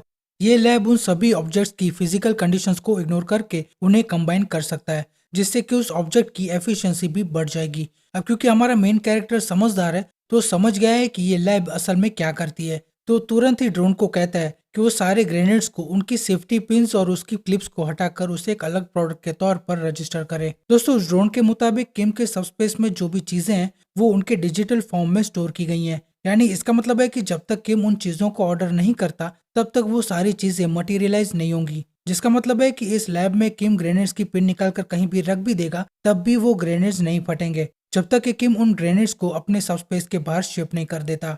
इसके बाद फिर किम गन्स को ऑलरेडी अटैच मैगजीन्स के साथ भी एक नया प्रोडक्ट बनाने के बारे में सोच रहा था। हालांकि इससे ज्यादा फर्क तो नहीं पड़ता, मगर उसे लगता है कि उसे कहीं थोड़ी आसानी जरूर हो जाती। मगर फिर अचानक ही किम को कुछ स्ट्राइक होता है। ऐसा लग रहा है जैसे किम इस लैब के फंडामेंटल्स को समझ गया है और उसे लग रहा है कि इस लैब की मदद से वो एक ऐसी हथियार को बना सकता है जिसकी फायर पावर ज्यादा होगी। यानी एक ऐसा हथियार जो किसी ग्रेनेड या आम तरह के बॉम्ब से भी ज्यादा धमाकेदार होगा और उसके आसपास के एरिया पर भी असर कम होगा। अगले पैनल में हम देखते हैं कि ड्राइवर ने सडनली गाड़ियों को रोक दिया है। जब किम बाहर आकर उस ड्राइवर से पूछता है तो तब वो बताता है कि वो अब आगे नहीं जा सकते क्योंकि उनके सामने सभी तरह की गाड़ियों का ढेरा लगा हुआ है। ऐसा लगता है जैसे किसी ने जानबूझकर इन गाड़ियों को एक दीवार की तरह इस्तेमाल करने के लिए लगा दिया है ताकि कोई भी यहाँ से आगे ना जा सके। ड्राइवर सजेस्ट करता है कि उन्हें अब यहाँ से फिर से घूम कर जाना होगा, मगर किम बताता है कि उसकी जरूरत नहीं पड़ेगी क्योंकि अभी अभी उसने कुछ ऐसा बनाया है जिससे कि उनकी ये सामने खड़ी प्रॉब्लम भी सॉल्व हो सकती है। जिसके बाद दोस्तों किम वहाँ उन गाड़ियों की दीवार पर कुछ फेंकता है, जिसके धमाके की वजह से हम देख सकते हैं कि गाड़ियां हवा में उछलकर यहाँ वहाँ गिर रही हैं और उनके सामने का रास्ता भी अब उनके लिए खाली हो चुका है। ये देखकर ड्राइवर का क्या रिएक्शन था आप देख ही सकते हैं। और चैप्टर के आखिरी पैनल में हम देख सकते हैं कि हमारे मेन कैरेक्टर ने क्या चीजें इस्तेमाल करके ये नया हथियार बनाया है। जिसके बाद हम दो बंदों को देखते हैं जिन्होंने अभी अभी दूर से कहीं धमाके की आवाज सुनी है और इनकी बातों से हम ये कह सकते हैं कि गाड़ियों की जो दीवार किम ने अभी अभी नष्ट की है वो इन्हीं लोगों ने खड़ी की थी। वो दोनों दूर से किसी गाड़ी को आता हुआ देखते हैं। किम आते ही उन दोनों से पूछता है कि क्या नर्स जुयोन यहाँ पर है। दोस्तों, किम जुयोन किम की सबसे बड़ी बहन है। हम देख सकते हैं कि जहाँ उसकी सबसे बड़ी बहन कुछ पढ़ने का काम कर रही है तो वहीं दूसरे नंबर वाली उसकी बड़ी बहन किम को बुली कर रही है। दोस्तों, किम और उसकी सबसे पहले वाली बड़ी बहन के बीच 8 सालों का अंतर है। किम कहता है कि जब वो 7 साल का था तब से उसकी बड़ी बहन अपनी पढ़ाई को लेकर सीरियस हो गई क्योंकि किम के मुताबिक वो ऐसी लड़की थी जो कुछ मिनटों के लिए भी एक जगह पर नहीं बैठ सकती थी। किम और उसकी दूसरी बहन को लगा कि जरूर कुछ गड़बड़ है, तो दोनों अपनी मम्मी से कंप्लेन करते हैं कि जुयन बहुत सीरियसली पढ़ाई करने बैठी है। उन दोनों को शायद उस वक्त ऐसा लगा होगा कि जैसे किसी ने उसकी बहन को कंट्रोल कर लिया है क्योंकि जंगली पने में वो अपनी दूसरी बड़ी बहन से कम नहीं थी। जुयन कहती है कि वो आगे चलकर एक डॉक्टर बनना चाहती है। शुरू में तो उन्हें ऐसा लगा जैसे डॉक्टर बनना उसका कोई नया और टेम्पररी ऑब्सेशन होगा, मगर वो डॉक्टर बनने के अपने सपने को लेकर कितनी सीरियस थी वो किम को उस वक्त पता नहीं चला क्योंकि इसके बाद उसके ग्रेड्स धीरे धीरे सुधरने लगे और सुधरे भी ऐसे जिसकी वजह से आगे चलकर उसे नर्सिंग स्कूल में एडमिशन भी मिल गया और अब वो एक काबिल डॉक्टर बन चुकी है। दोस्तों, इतने सालों बाद इन दोनों का रियूनियन कैसा था इसका अंदाजा हमें इन पैनल से ही लगा सकते हैं। वो दोनों एक दूसरे को इस तरह सुरक्षित देखकर बहुत खुश होते हैं और ये देखकर वहाँ खड़ा ड्राइवर भी अपनी मुस्कुराहट को छिपा नहीं पाया।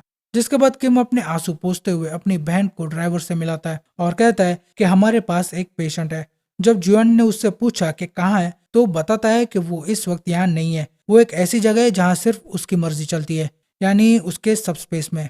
उसकी बहन समझ जाती है कि किम भी एक अवेकन बीइंग है। जिसके बाद वो तीनों वहाँ हॉस्पिटल में अंदर चले जाते हैं ताकि उसकी एबिलिटी एक्स्ट्रा लोगों को पता ना चल सके। वो तीनों एक खाली कमरे में जाते हैं जहाँ किम अपने सब स्पेस के पोर्टल को एक्टिवेट करता है, जिसे देखकर उसकी बहन हैरान हो गई। जिसके जवाब में किम उसे कहता है कि अभी वक्त नहीं है, वो फुर्सत में उसे सब समझा देगा, अभी उनके लिए उस पेशेंट का चेक होना ज्यादा जरूरी है। किम पूछता है कि वो आदमी कैसा है। रिटर्न में उसकी बहन पूछती है कि ये ऐसी हालत में कब से है। जब किम ने उसका जवाब दिया तो तब उसकी बहन कहती है कि नॉर्मली ऐसी अवस्था में किसी भी इंसान के बचने के चांसेस नहीं होते हैं, बट लकीली वो भी एक अवेकन बीइंग है और उसके पास लोगों को हील करने की ताकत है। हालांकि उस बंदे को वो कम्प्लीटली एक साथ हील नहीं कर सकती क्योंकि उसका लेवल अभी भी लो है, तो वो फिलहाल सिर्फ फर्स्ट एड टाइप की हीलिंग ही प्रोवाइड कर सकती है, मगर इसकी वजह से एटलीस्ट उसकी जान बच जाएगी। अगर इसका खाना पीना ठीक से हुआ तो इसे ज्यादा समय नहीं लगेगा पूरी तरह से हील होने में।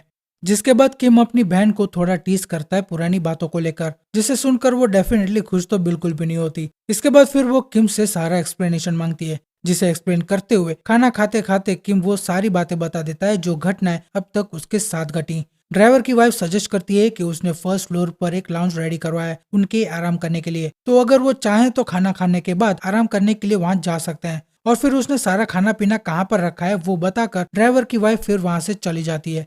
जब किम कहता है कि उसका प्लान अपने परिवार के सभी सदस्यों को यहाँ पर लाकर सुरक्षित रखना है, तो तब जुअन बताती है कि वो उसके साथ यहाँ नहीं आ सकती, क्योंकि यहाँ पर इस हॉस्पिटल में लगभग 300 से भी ज्यादा मरीज हैं जिन्हें कॉन्स्टेंटली मेडिकल हेल्प चाहिए होती है। मगर ये सब भी सुलझ सकता है क्योंकि दूसरे डॉक्टर्स और नर्सिस भी यहाँ मौजूद हैं जो इनका ख्याल रख सकते हैं। मगर उसके ना आने की असली वजह तो कुछ और ही है। किम की बड़ी बहन अपनी बात को आगे बढ़ाते हुए कहती है कि यहाँ का डिपार्टमेंटल हेड यहाँ के लोगों को किसी पॉइजन के जरिए कंट्रोल कर रहा है, जिसका इस्तेमाल करके उसने इस हॉस्पिटल के सभी खाने पीने की चीजों को अपने कंट्रोल में ले लिया। और इतना ही नहीं, इसके कंट्रोल में कुछ अवेकन लोग भी हैं जिनके पास ताकत है। वो नहीं जानती कि उसके साथ साथ उसने बाकी के नर्सिस को क्यों अब तक कंट्रोल नहीं किया, मगर वो यहाँ के लोगों को इस तरह छोड़कर उसके साथ नहीं जा सकती।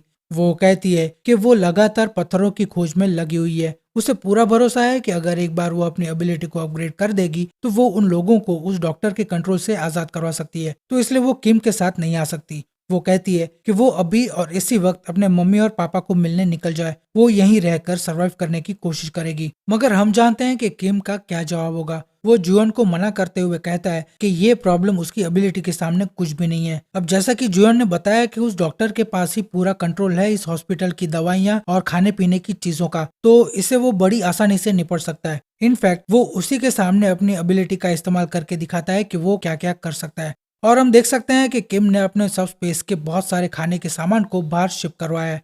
फिर अगले पैनल में हम उसी डॉक्टर को देखते हैं जिसे एक बंदे ने आकर कहा कि एक धमाके की आवाज के साथ उन्होंने यानी कि किम और ड्राइवर ने यहाँ एक मिलिट्री व्हीकल में एंट्री की है। डॉक्टर पूछता है कि क्या वो लोग स्पेशल फोर्स या मिलिट्री के लोग हैं, तो तब वो दूसरा बंदा कहता है कि उसे नहीं पता, बट वो इतना जानता है कि उनमें से का एक जुयोन का छोटा भाई है, तो इसलिए वो लोग यहाँ आए हैं। पहले तो डॉक्टर को लगा कि वो दोनों यहाँ खाना वगैरह ढूंढने के लिए आए होंगे, मगर वो डॉक्टर किसी वजह से समझ गया है कि उन दोनों में से कहीं ना कहीं एटलीस्ट कोई एक अवेकन बीइंग है। तो तब वो डॉक्टर कहता है कि अगर उनमें से किसी ने कोई बेवकूफी करने की कोशिश की तो वो लोग यहाँ सरवाइव नहीं कर पाएंगे, क्योंकि उनके पास भी एक ऐसा बंदा है जो इन जैसे अवेकन लोगों को बड़ी आसानी से कुचल सकता है।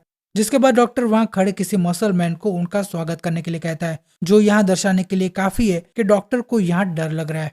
फिर वहाँ एक मैसेंजर आके कहता है कि वो दोनों अपने साथ बहुत सारा खाना भी लेकर आए हैं, मगर डॉक्टर को यहाँ उस बात की फिक्र नहीं है, क्योंकि वो जानता है कि वो सिर्फ 2 लोग हैं और सिर्फ 2 लोग ही इतना खाना नहीं ला सकते कि वो पूरे हॉस्पिटल के लोगों को प्रोवाइड कर सकें। उसे लगता है कि सिर्फ कुछ ही वक्त में वो खाना भी खत्म हो जाएगा और एक बार फिर सब लोग खाने के लिए एक दूसरे का गला पकड़ना शुरू कर देंगे, जिसके बाद उनके पास और कोई वजह नहीं होगी उनके द्वारा प्रोवाइड किए गए खाने को नकारने की। उसे लगता है कि उन दोनों को खाने को इस तरह लोगों को यूं ही देखकर जाया करने के बजाय कहीं छुप कर बैठना चाहिए था, क्योंकि जैसी हालत इस वक्त दुनिया की हो रखी है उस हिसाब से लोग इनके पास से खाना छीनने के लिए जरा भी नहीं हिचकिचाएंगे। मगर दोस्तों वो डॉक्टर अपनी बात को पूरी करता उससे पहले वो मैसेंजर बताता है कि उन दोनों के पास उनसे भी ज्यादा खाना है। और यह सुनकर उस डॉक्टर की शक्ल लाल हो गई। उसे भरोसा नहीं हो रहा था, क्योंकि उनके पास जो भी खाना पड़ा है उसे जमा करने के लिए उस डॉक्टर को एक पूरी टीम लग गई थी और ये पूरा एक ट्रक भर जाए उतना खाना था। तो वहीं यहाँ ये दोनों बस एक मिलिट्री व्हीकल में आए हैं जिसमें इतना सारा खाना स्टोर करके रखना किसी भी एंगल से पॉसिबल नहीं है। तो तब वो डॉक्टर समझ जाता है कि हो ना हो इन दोनों में से किसी एक के पास सामान को स्टोर करने की एबिलिटी है। जिसके बाद वो डॉक्टर उस मैसेंजर को दवाई की एक छोटी शीशी देकर कहता है कि हर हाल में वो इस जहर को उन दोनों के खानों में डाल दे ताकि उन दोनों को इसकी लत लग जाए। अगर ये काम नहीं आता तो वो उन दोनों को चाहे तो मार दे। अगले चैप्टर में हम देखते हैं कि किम यहाँ किसी को ढूंढ रहा है। फ्लैशबैक में हमें पता चलता है कि किम का प्लान क्या है। वो अपनी बहन को बताता है कि उसका प्लान है इस जहर वाले खाने को न्यूट्रलाइज करके इस डॉक्टर को पकड़ना। अब ये काम वो लोग कैसे करेंगे वो यहाँ पर क्लियर नहीं है, मगर जब किम ने उससे पूछा कि उस डॉक्टर के वश में जो लोग हैं उनमें से किसी के पास कोई ऐसी एबिलिटी है जिससे उन्हें डरना चाहिए, क्योंकि किम उन लोगों का सामना पहले करना चाहता है ताकि उस डॉक्टर को सबक सिखाने का जब वक्त आए तो तब उसके रास्ते में कोई ना आ सके। किम की बहन बताती है कि ज्यादातर लोगों के पास कुछ फालतू की एबिलिटीज हैं, जैसे कैन को ओपन करना, सील को फिर से पैक करना या ऑटोमेटिक लॉन्ड्री करना। अब आपका तो पता नहीं, बट मुझे ऑटोमेटिक लॉन्ड्री वाली स्किल बहुत ही ओपी लगी।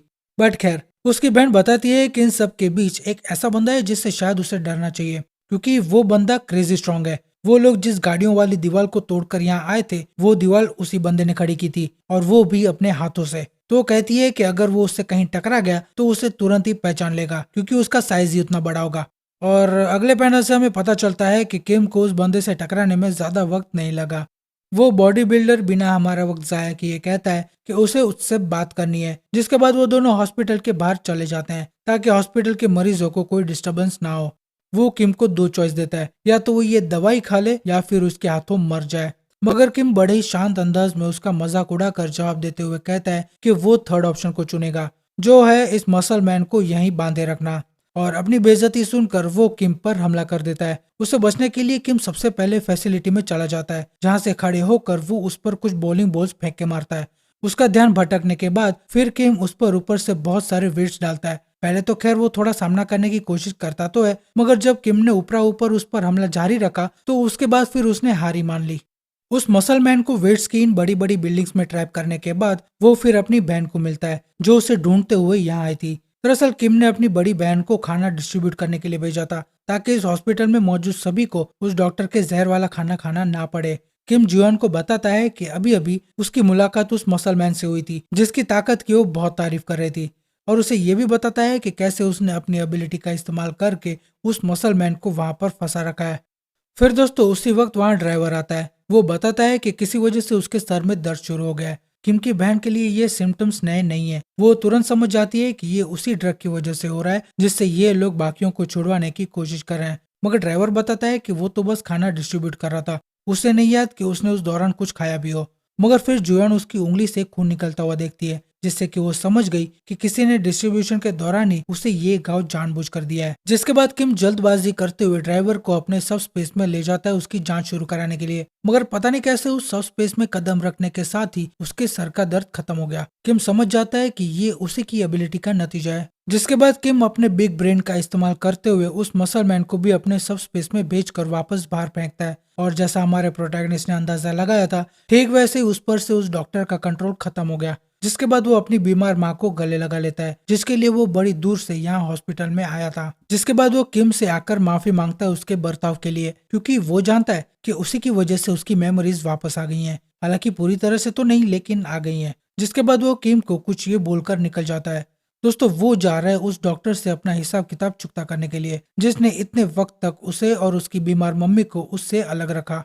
अगले पैनल में हम उसी डॉक्टर को देखते हैं जो अपनी खिड़की में देख रहा है। उस डॉक्टर की खिड़की में लिखा है कि उसके और उसके मिनियंस के बीच का कनेक्शन टूट चुका है। जब वहां पर वो मसलमैन आया तो तब वो उससे पूछता है कि ऐसा क्या हो गया जिससे कि उसका कनेक्शन टूट गया। हालांकि उसके बाद भी वो डॉक्टर उम्मीद लगाकर बैठा था कि वो मसलमैन उससे मिलने जरूर आएगा। यहाँ पर दरअसल उस मसलमैन का चेहरा तो नहीं दिखाया गया, बट हम उसके मसल्स को देखकर ये कह सकते हैं कि वो उस डॉक्टर पर बहुत गुस्सा है, और वो गुस्सा शायद इस डॉक्टर ने भी देख लिया होगा। जिसके बाद वो डॉक्टर कुछ ये कहता है, मगर ऐसा लग रहा है जैसे उस डॉक्टर का अंत उसी मसलमैन के हाथों लिखा हुआ था। और चैप्टर के आखिरी पैनल में हम देख सकते हैं कि वो मसलमैन उस डॉक्टर का क्या हाशर करता है।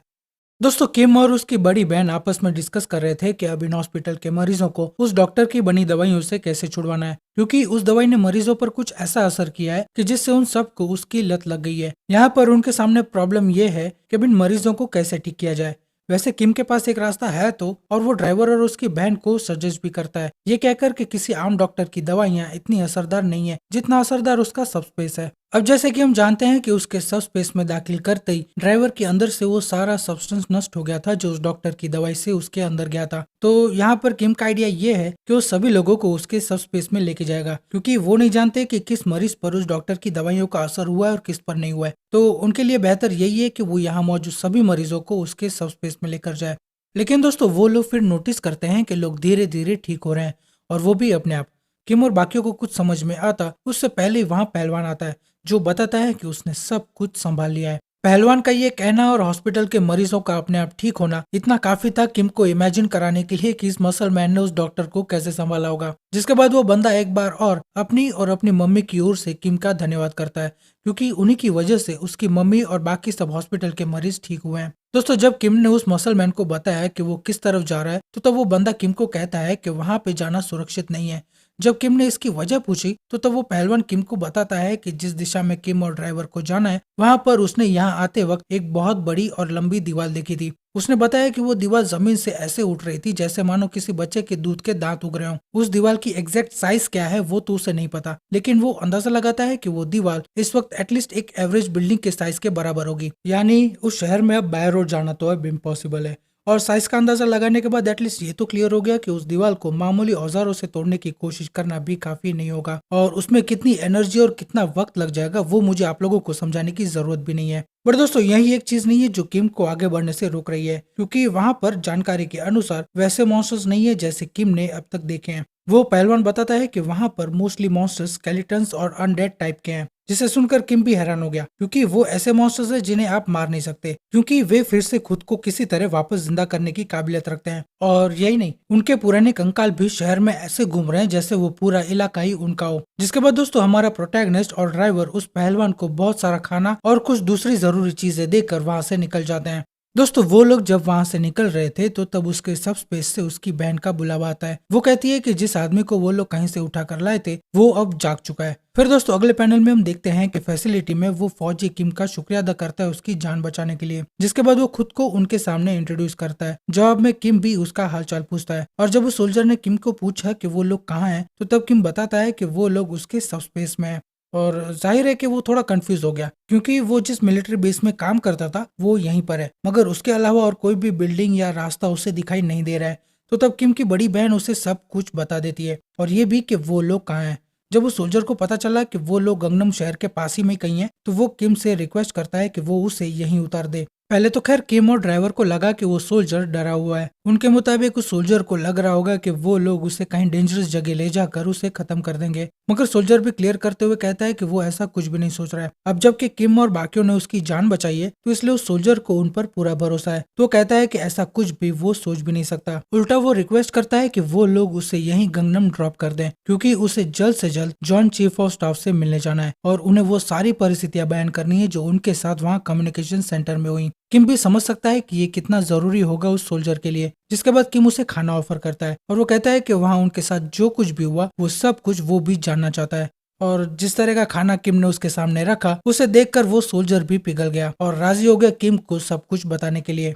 वो सोल्जर कहता है कि किसी रोज उनकी दुनिया में बाहरी लोग अचानक से ही आना शुरू हो गए, और बाहरी लोग मतलब सोल्जर उन मॉन्स्टर्स की बात नहीं कर रहे जिसका सामना अब तक हमारा प्रोटैगनिस्ट करता है। उन बाहरी दुनिया के लोगों में उन मॉन्स्टर्स के अलावा अलग अलग तरह के कीड़े मकोड़े, जानवर और कई प्रकार के पेड़ भी शामिल हैं। और इतना ही नहीं, उसकी वजह से उनकी दुनिया में कई कई जगहों पर जियोग्राफिकल बदलाव भी आना शुरू हो गया, जैसे वो पहाड़ वगैरह जो भी था वो सब कुछ मानो दूसरी दुनिया से यहाँ आया हो। वो सोल्जर अपनी बात को आगे बढ़ाते हुए कहता है कि वो मॉन्स्टर इतने खतरनाक हैं कि वो लोग जिन्हें भी या जिसे भी देखेंगे उन पर हमला कर देंगे, यहाँ तक कि वो कई मौकों पर खुद के लोगों को भी मार देते हैं। अब ये तो बहुत जल्द साबित हो गया था कि ज्यादातर मॉन्स्टर्स पर कन्वेंशनल हथियार काम नहीं करते थे, तो इसलिए गवर्नमेंट ने उन लोगों को शामिल करना शुरू किया जिनके पास कोई एबिलिटी हो इन मॉन्स्टर्स का खात्मा करने की। नतीजा, गवर्नमेंट के ऑर्डर पर उन अवेकन लोगों की एक अलग ही टीम बनाई गई जो पर्टिकुलरली सिर्फ उन मॉन्स्टर्स को ही हैंडल करेंगे। और वो टीम उन मॉन्स्टर्स के हमलों के वक्त कितनी कारगर साबित हुई इसका अंदाजा हमें तभी लग गया जब उस सोल्जर ने कहा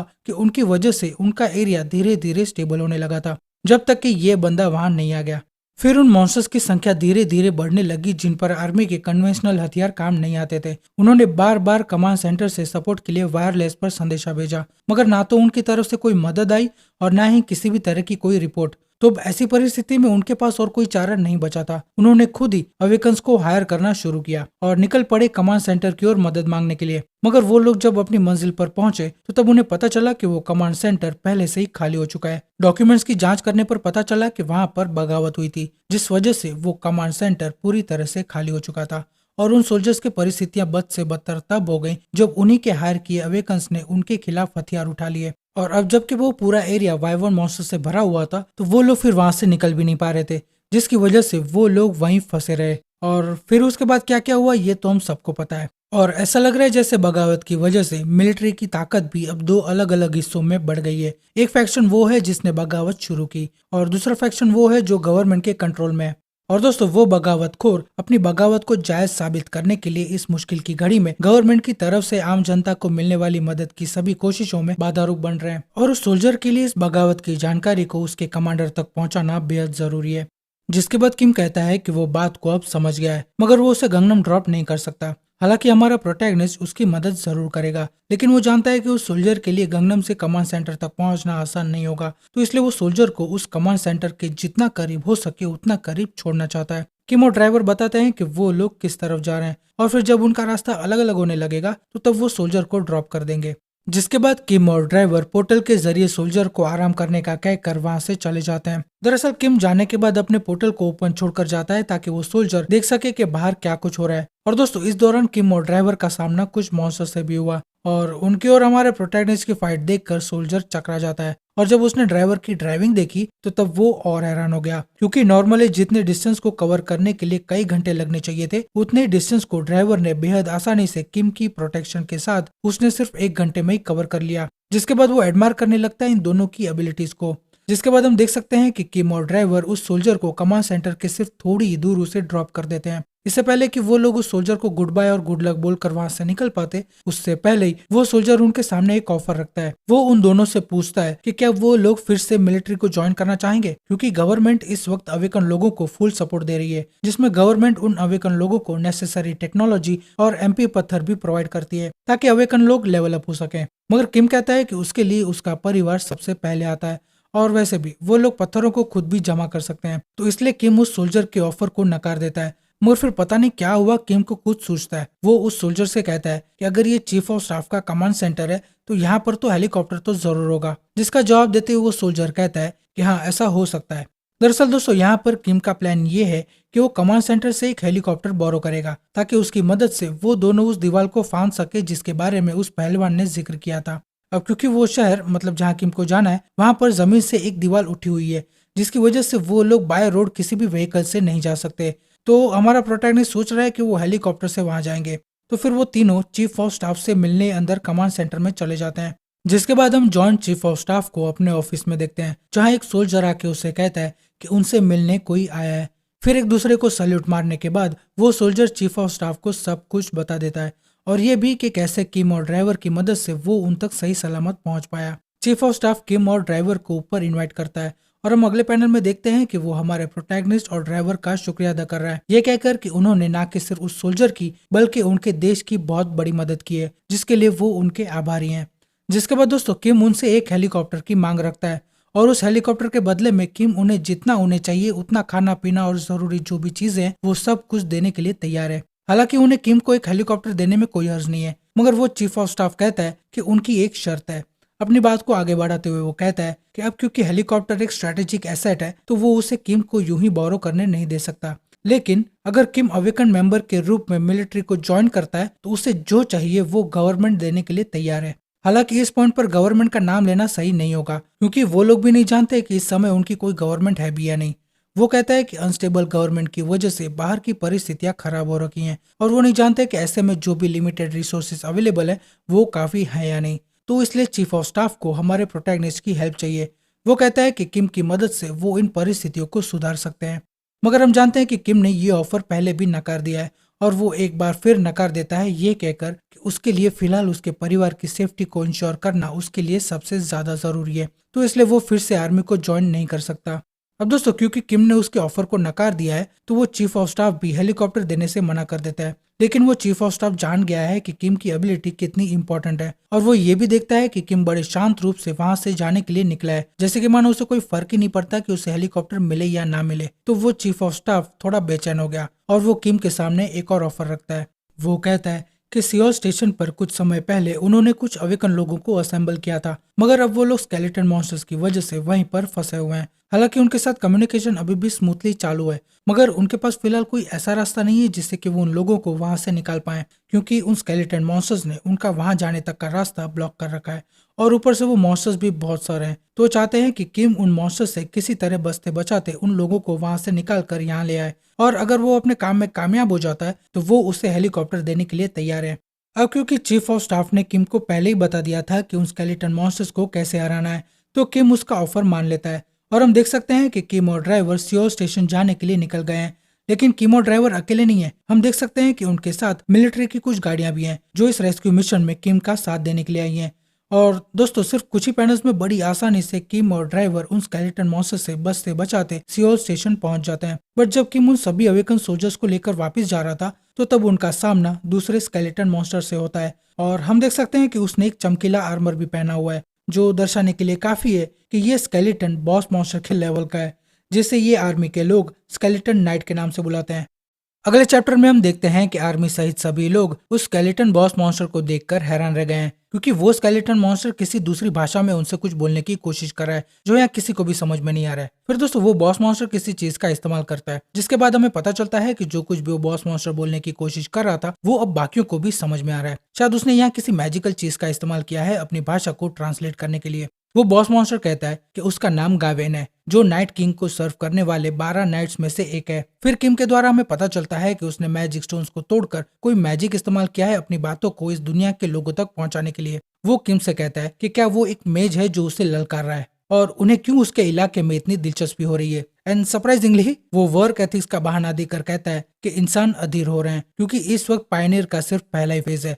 मगर वो आगे अपनी बात को कंप्लीट कर पाता उससे पहले ही किम उस पर हमला कर देता है, जिसे उस स्केलेटन नाइट ने बड़ी आसानी से ब्लॉक भी कर दिया। मगर किम यहाँ रुकता नहीं है। बिना उस स्केलेटन नाइट के सामने कुछ बोले हमारा प्रोटैगनिस्ट उस पर अपने हमले जारी रखता है, ये जानते हुए भी कि उसके हमले इस बॉस मॉन्स्टर को एक घाव भी अब तक नहीं दे पाए हैं। अब क्योंकि किम को अपने हमलों से ये तो पता चल गया है कि इस बॉस मॉन्स्टर की फाइटिंग स्टाइल क्या है, तो वो अपनी एबिलिटी को और अपग्रेड करने के लिए 50 पत्थर डाल देता है, जिसकी वजह से उसकी ट्रैकिंग डिलीवरी अनलॉक हो गई। और उस ट्रैकिंग डिलीवरी वाली स्किल का इस्तेमाल करके वो पैक्स को ऑर्डर देता है कि उसे किस सीक्वेंस में उस मॉन्स्टर पर अटैक करना है। और दोस्तों किम का वो अटैक उस पर तब तक जारी रहा जब तक कि वो बॉस मॉन्स्टर और गुस्सा नहीं हो गया, जिसकी वजह से किम जान गया है कि उस मॉन्स्टर को कहीं ना कहीं तकलीफ हो रही है। अब जबकि चीफ ऑफ स्टाफ ने किम को इन स्केलेटन मॉन्स्टर्स की कमजोरी के बारे में पहले ही बता दिया था, तो तब वो पैक्स को एक बार फिर प्लेट्स के जरिए उसके मैजिक कोर पर निशाना लगाने के लिए कहता है, जिसके बाद हम उस बॉस मॉन्स्टर की खोपड़ी को हवा में उड़ते हुए देखते हैं, जो दर्शाता है कि वो बॉस मॉन्स्टर अब हार चुका है। और ये उस बॉस मॉन्स्टर के कुछ आखिरी शब्द थे। जिसके बाद किम उस मॉन्स्टर से मिले पत्थरों को जमा कर लेता है। नोटिफिकेशन के द्वारा हमें पता चलता है कि उस स्केलेटन नाइट बॉस मॉन्स्टर से किम को 2 बड़े पत्थर और एक रीइंफोर्समेंट पत्थर मिला है। दोस्तों आपको समझ में नहीं आया तो मैं बता दूं कि एक बड़े पत्थर की वैल्यू 100-200 मामूली पत्थर के बराबर है, जिसे इस दुनिया में लोग माना स्टोन भी कहते हैं। और रीइंफोर्समेंट पत्थर एक टाइप का मैजिक स्टोन है, जिसके अंदर किसी एक मैजिक एट्रीब्यूट का मैजिक भरा हुआ होता है।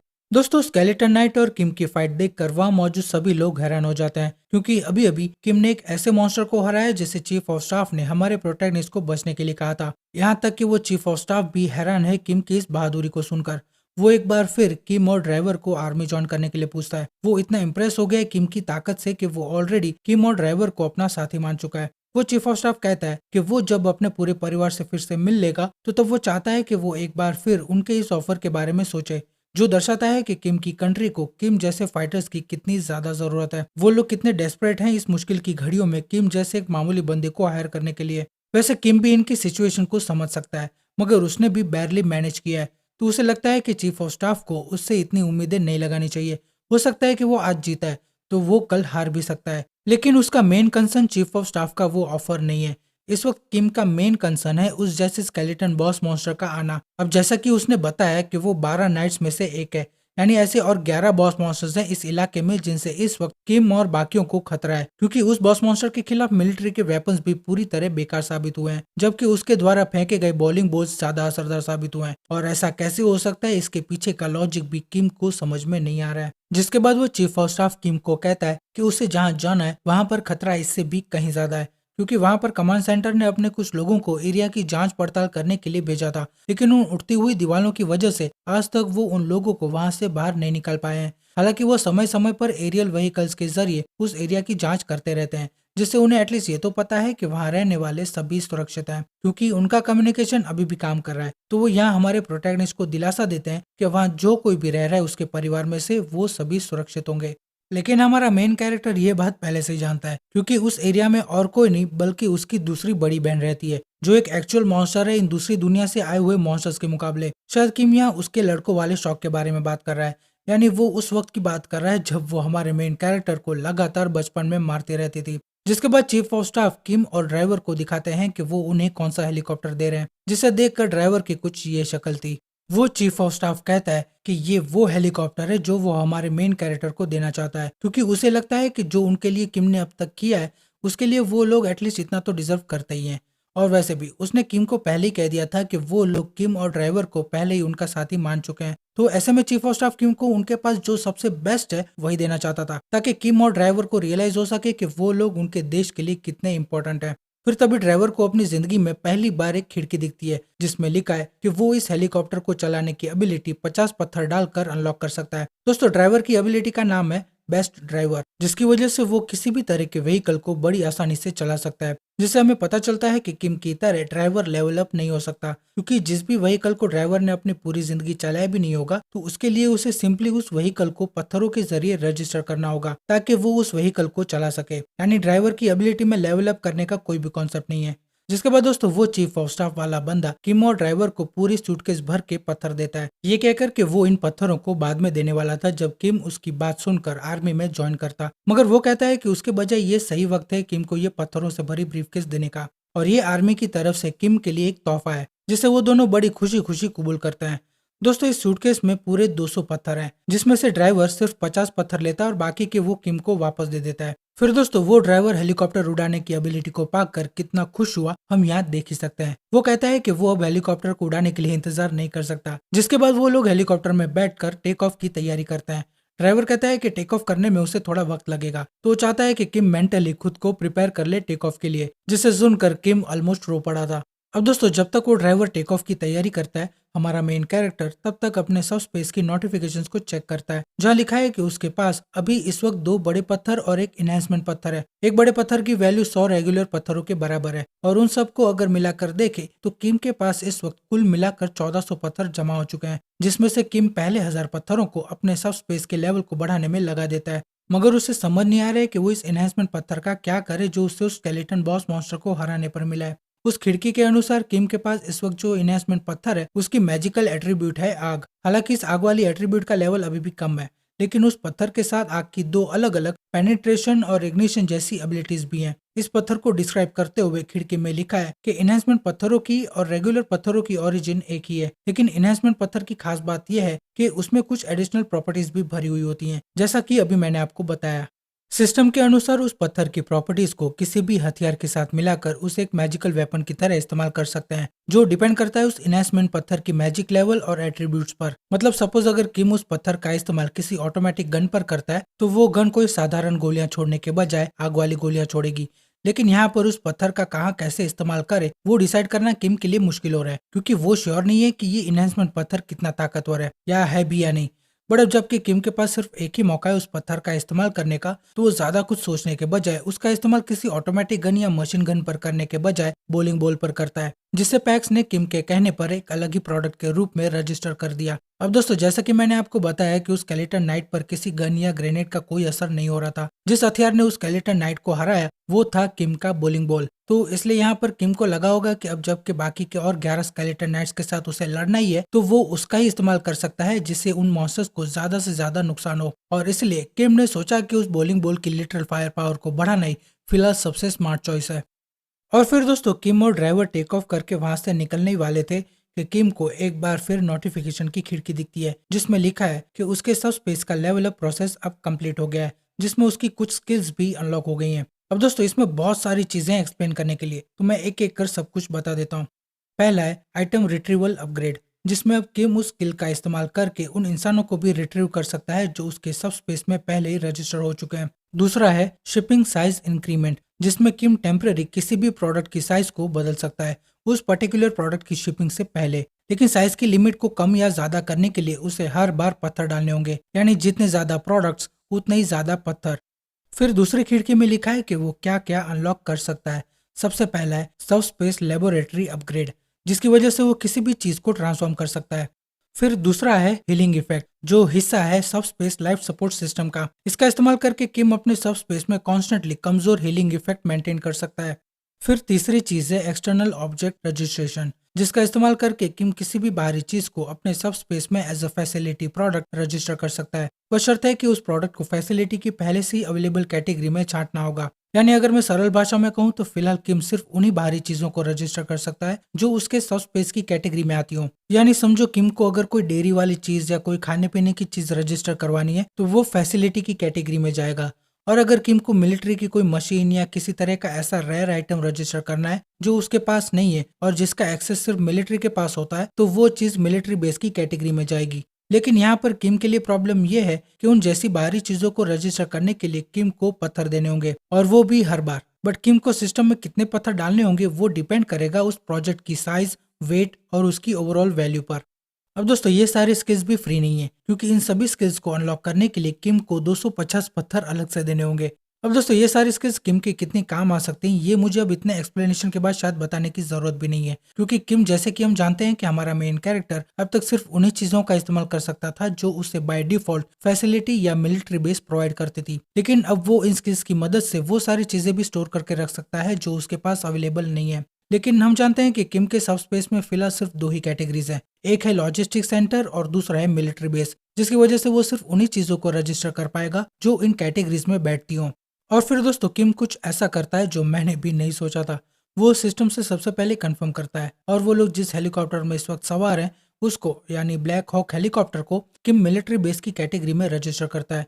जिससे क्या हुआ कि वो हेलीकॉप्टर अब किम की फैसिलिटी का एक हिस्सा बन चुका है, जिसका इस्तेमाल करते हुए किम वहां से जाने से पहले चीफ ऑफ स्टाफ की आंखों के सामने ही अपने सब स्पेस में से ऐसे ही 2-4 ब्लैक हॉक हेलीकॉप्टर गिरा के वहां से उड़ जाता है, जो हॉनेस्टली बहुत ही चैड मूव था। फिर दोस्तों अगले पैनल में हम किसी दूसरे स्केलेटन मॉन्स्टर को देखते हैं, जिसकी खोपड़ी पे एक नुकीला ताज सजा हुआ है और वो ऐसे बैठा है जैसे मानो वो यहाँ का राजा हो। वो यहाँ पर किसी से बात कर रहा है। वो कहता है कि इस दुनिया में एंट्री करने के लिए लेवल परमिट 8वें टीयर का है, यानी किसी हाई लेवल जादूगर को अगर इस दुनिया में आना है तो उसे अपना लेवल गिरा कराना होगा, जैसे वो खुद आया है। और लेवल गिराना मतलब यानी किसी भी भारी मॉन्स्टर को इस दुनिया में कदम रखने के लिए खुद का लेवल गिराकर यानी लेवल 1 बन के आना होगा, और शायद तभी बाहरी दुनिया से लोग यहाँ आ सकते हैं। तो स्केलेटन मॉन्स्टर को ये समझ में नहीं आ रहा है कि कोई बहुत बड़ा जादूगर अपना लेवल गिराने के लिए राजी कैसे हो गया, और राजी हुआ तो हुआ, वो यहाँ उसके इलाके में आकर उसी के मॉन्स्टर को क्यों मार रहा है। तो उसे समझ नहीं आ रहा है कि वो ऐसा कर क्यों रहा है। दोस्तों ये स्केलेटन मॉन्स्टर उसी की बात कर रहा है जिसे अभी अभी किम ने मारा है, और उसके नजरिए में वो बड़ा जादूगर और कोई नहीं बल्कि किम होगा। वो मॉन्स्टर अंदाजा लगाता है कि उसके जैसा बड़ा जादूगर इस दुनिया में सिर्फ इसलिए आया होगा ताकि वो यहाँ आकर बाकियों से पहले इस दुनिया को अपना बना सके, इससे पहले कि ये दुनिया बाहरी दुनिया के लोगों के लिए पूरी तरह से खुल जाए। जिसकी वजह से वो मानता है कि वो जादूगर उसके लिए बेहद खतरनाक साबित हो सकता है, मगर वो जल्दबाजी करना नहीं चाहता है। वो स्केलेटन मॉन्स्टर अपनी बात को आगे बढ़ाते हुए कहता है कि उसे गावेन के लिए दुख है, मगर उनके लिए फिक्र वाली कोई बात नहीं है, क्योंकि वो जितने चाहे उतने मैजिक स्टोन्स या इनहेंसमेंट स्टोन्स प्रोड्यूस कर सकते हैं। उन्हें बस हार्वेस्ट के खत्म होने का इंतजार करना है। उनका ऑब्जेक्टिव पूरा होते ही वो लोग उनका महल छोड़कर निकल पड़ेंगे उस बड़े जादूगर को मारने के लिए। बट फिर दोस्तों स्केलेटन मॉन्स्टर का दूसरा साथी कहता है कि उसने अभी अभी कुछ महसूस किया है। वो उसे बताता है कि कोई अभी अभी उनके इलाके में दाखिल हुआ है, मगर वो कह नहीं सकता कि जो दाखिल हुआ है वो है कौन। मगर नुकीले ताज वाला मॉन्स्टर उसे रिलैक्स होने के लिए कहता है, क्योंकि उसे लगता है कि उसके इलाके में दाखिल होने वाले वही मामूली लोग होंगे जिनसे वे अब तक लड़ते आए हैं। और वैसे भी वो कहता है कि उसके छत के बंद होने का समय हो गया है, जिसकी वजह से उसे नहीं लगता कि उन्हें उन जैसे लोगों पर अपना वक्त जाया करना चाहिए। अगले पैनल में हम देखते हैं कि किम और ड्राइवर उस बड़ी सी दीवार को फांदने के बाद अंदर आ गए हैं, मगर ड्राइवर कहता है कि उसे लैंडिंग की कोई भी जगह नहीं मिल रही है, क्योंकि उनके बिल्कुल नीचे ही एक स्केलेटन मॉन्स्टर किसी दूसरे मॉन्स्टर से लड़ रहा है। तो उसे लगता है कि ऐसे में उस खाली जगह लैंडिंग करना सेफ नहीं होगा। मगर जब किम ने भी ड्राइवर की बात सुनकर नीचे देखा तो तब वो हैरान हो गया। वो ड्राइवर से कहता है कि जो स्केलेटन नाइट मॉन्स्टर से लड़ रहा है वो और कोई नहीं बल्कि उसकी बड़ी बहन है। और दोस्तों ये है चैप्टर का वो आखिरी पैनल जहां हम किम की दूसरी बड़ी बहन को देख सकते हैं।